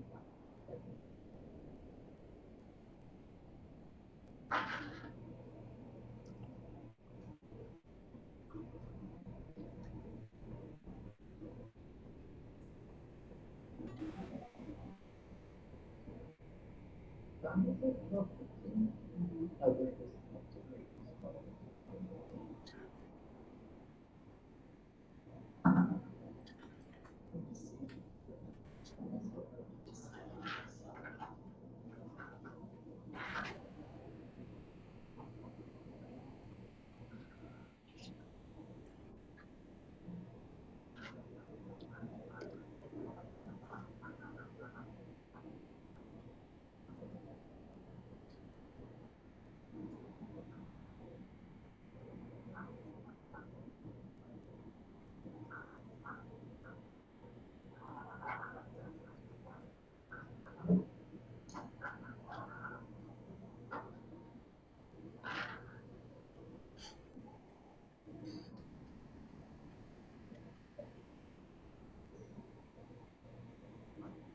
Okay, I did the pilot program.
It looks like on the 26th, we can get the same room here.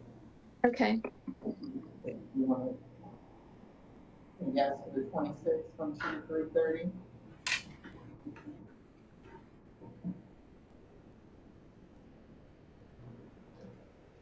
Okay.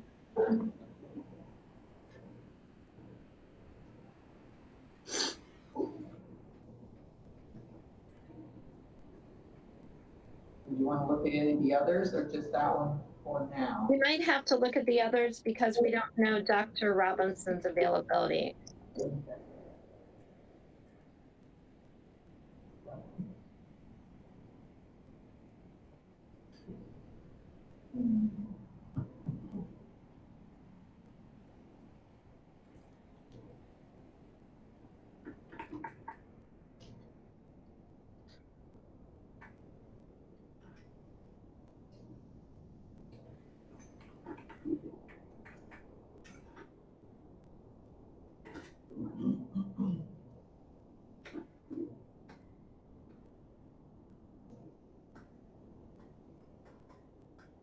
Okay, I think I covered the main points.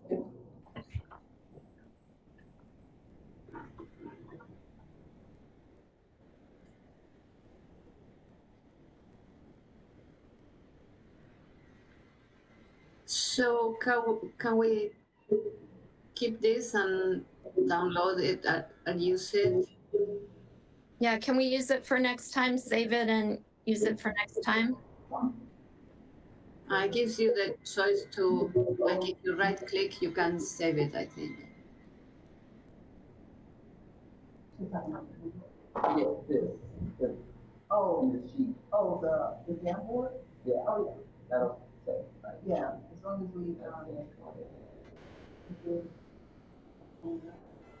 Okay, and the 26th or 27th, Tuesday, the 27th, is open. Okay. And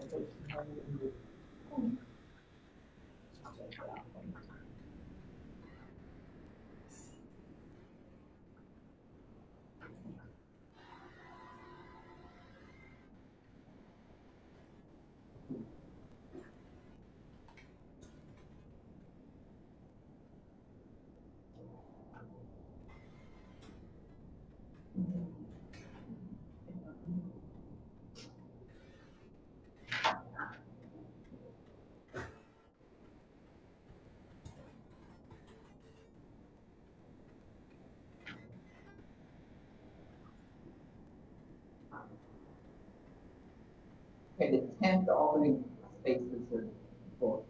There's one open in the afternoon, but not the morning. Okay, let's look at one more date then, just to be safe.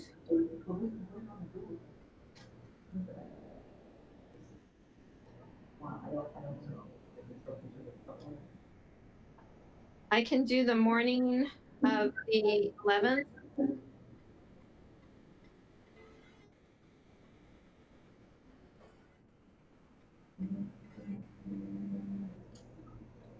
Rooms are full until 1:30. Mhm. I can do, I believe, 1 to 3.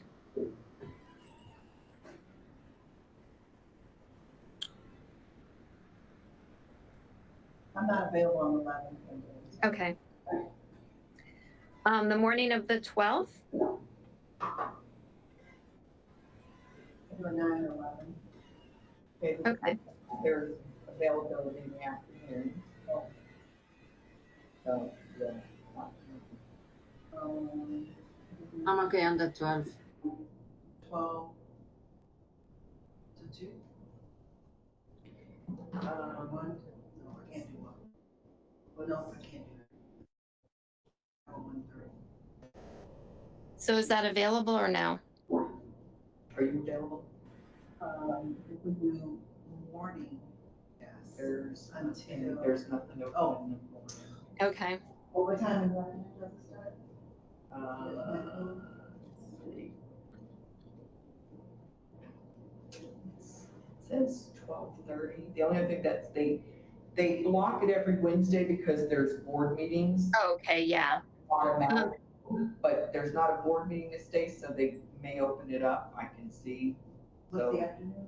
the 12th, well, I think it's still gonna be the same. Because they use all these rooms and they won't let anybody in here for those days. Even though it says it's open, but I don't change it. I'm not available until late, like 3. 3 to 5, we could do it. Otherwise, it'd have to be the morning until, I'm open until like 1:30. I can double check on that day, but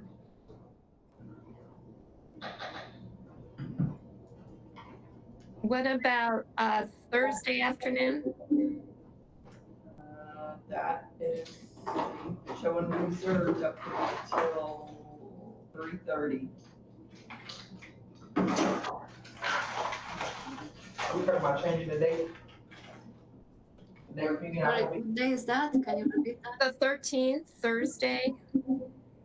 Yeah, they're not available until 3:30. I am in Summer Institute Thursday and the 14th. Okay. The morning of the 17th? Yes, that works for me. Actually, yeah, morning of the 17th. Yes. Nope, not available. It's my son's birthday. So 9 to 11? Yes. Not available on the 17th. Oh, I'm sorry, I couldn't hear you. Okay. Okay, so the 18th, what month are we in? We're in July. Oh, I'm not here the whole time. You're in the 18th, you're not here? I'm gonna be here, but my plane is at 6. I'm gonna on the rest of, wait, July? Oh, let's go July. I'm thinking. July after 12:30, say 1 o'clock. July 18th. I realize I can't do that.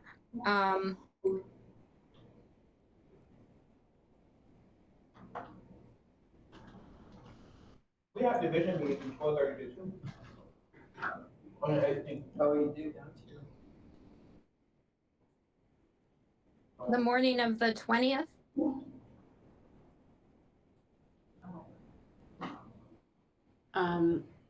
Don't we have a meeting of the? Oh, okay. We had a meeting, I think, that day. Is that day? Because I don't know. Unless it was rescheduled or something. We don't. No, I have the meeting on the 27th. Or no, that's right. Is that right? No, July 27th? no July meeting. They were canceled. Oh, okay. Oh, okay. So we'll delete that one. We don't meet in July or December. Okay. July 20th, the rooms are booked. Okay. And the 21st is out. The morning of the 24th? They're filling up, the rooms are booked because they need a room. Correct, Janina, because it's open to the public? Yes. I'm just trying to, you're going deep into July, and we're gonna have PSM in July. So I'm definitely not gonna be there for a July meeting. That's the one in the PSM, I'm not sure what day it is. Will Keith be here? He'll be at PSM if we have PSM. That's principal supervisor meeting. Okay. It'll be, So July the 25th, after let me find out if we have PSM. 2 o'clock. That works for me. I want to book that one, July 26th, 2 p.m. What day? July what? 26th, or 5th, I'm sorry, the 5th, the Tuesday. At 2 p.m.? Yes. Until when? It's 4? You can have it the rest of the day, but yeah. Yeah, 2 to 4. We'll plan. That will work. Okay, so we have 3 dates. Monday the 26th, Tuesday the 27th, which are both okay, and then Tuesday, July 25th, 2 to 4. Yes. Okay.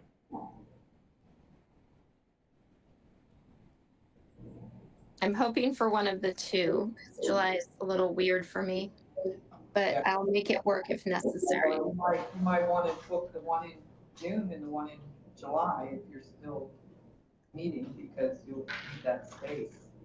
Go ahead and block them in. If that works. We just need to check with Dr. Robinson and see if she's available.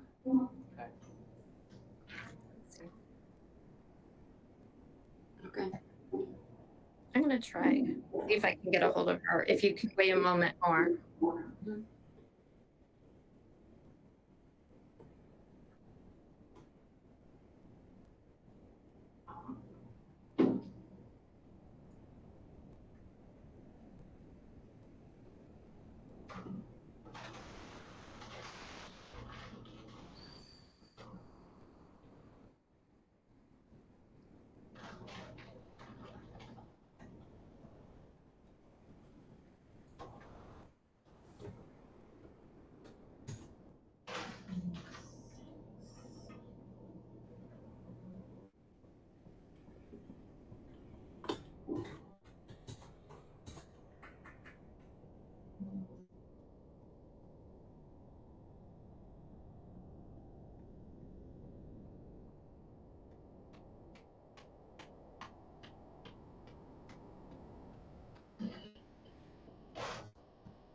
Did you say July? You didn't say nothing about July 27th, did you? No. Okay. But that's PSM. Okay, no. Nobody's gonna be available on that date.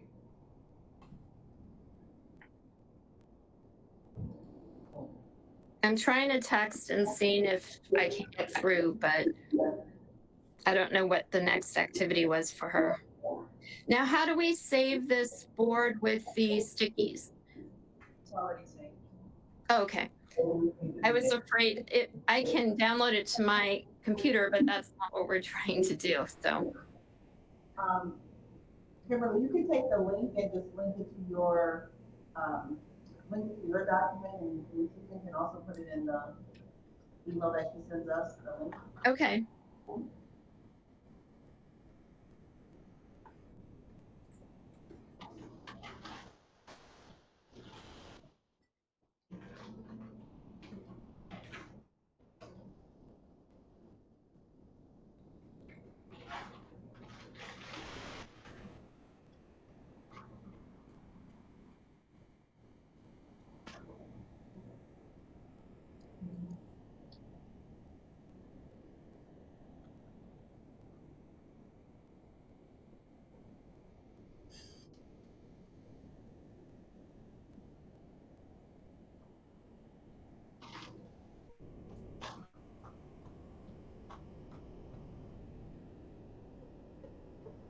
Okay.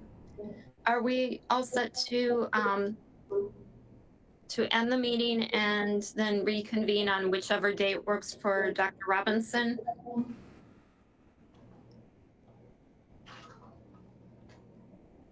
I don't think we need the formality of getting a Susan, I would propose at the next day, so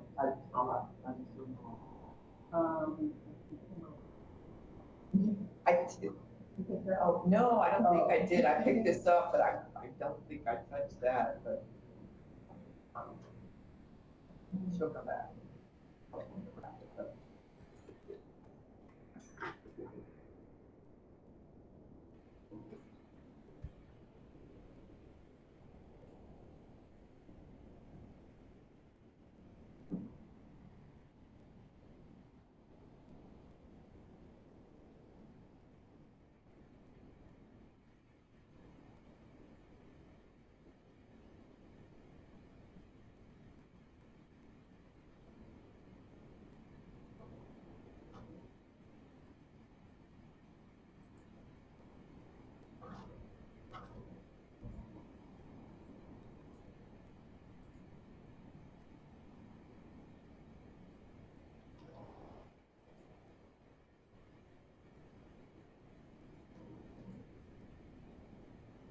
What was flight incident one?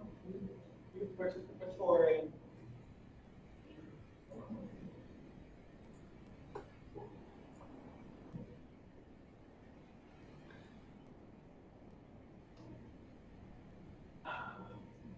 So were you able to contact Dr. Robinson? Evaluation.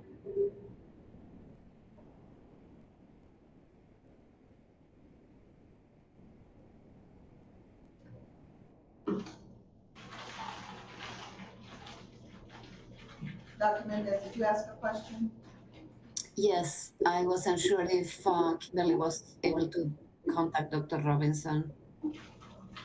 Well, Kimberly got kicked out of the meeting somehow, I'm not sure. Oh, I see her. If you look at the participants, her picture is there.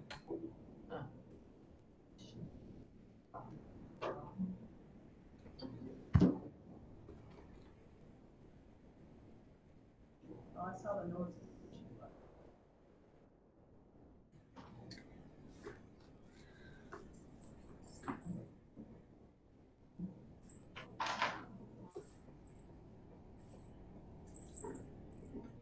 Somebody else adjourned, or- Yeah, I don't think does she have the adjourned meeting?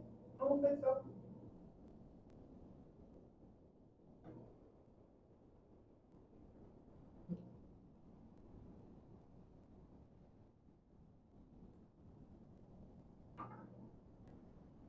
I think the last thing she says, she asked if we were okay with meeting any of these days that Dr. Robinson could attend. So with that, I don't know if we adjourn the meeting. I think she was just getting ready to, so, she can get back to me on the dates and I can send the invite out once she confirms. Great, Um, thank you. Thank you, everyone. I'm not a part of the people. I think somebody in the, I think that somebody in the, on the ad hoc committee needs to adjourn, call for adjournment. Somebody call for adjournment. Hello? Is everybody? Gabriella, you gonna call for adjournment? I am here. I didn't hear the last thing you say. Call for adjournment. Call for? Yeah, call for adjournment to adjourn. Yes, definitely. I second or I call, whatever. Somebody needs to second it. can I say? Yeah. Okay, I'll second. good. Then did you say meeting adjourned, Gabrielle? Okay, have a good day, everyone. Take care. Thank you, bye-bye. Bye. Thank you.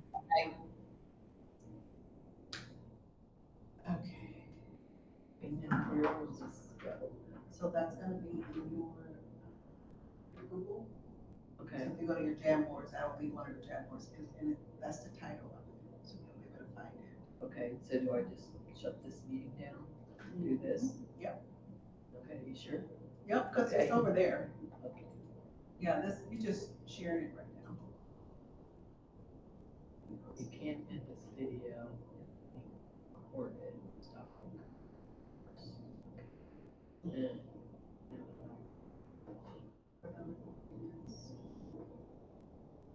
Oh.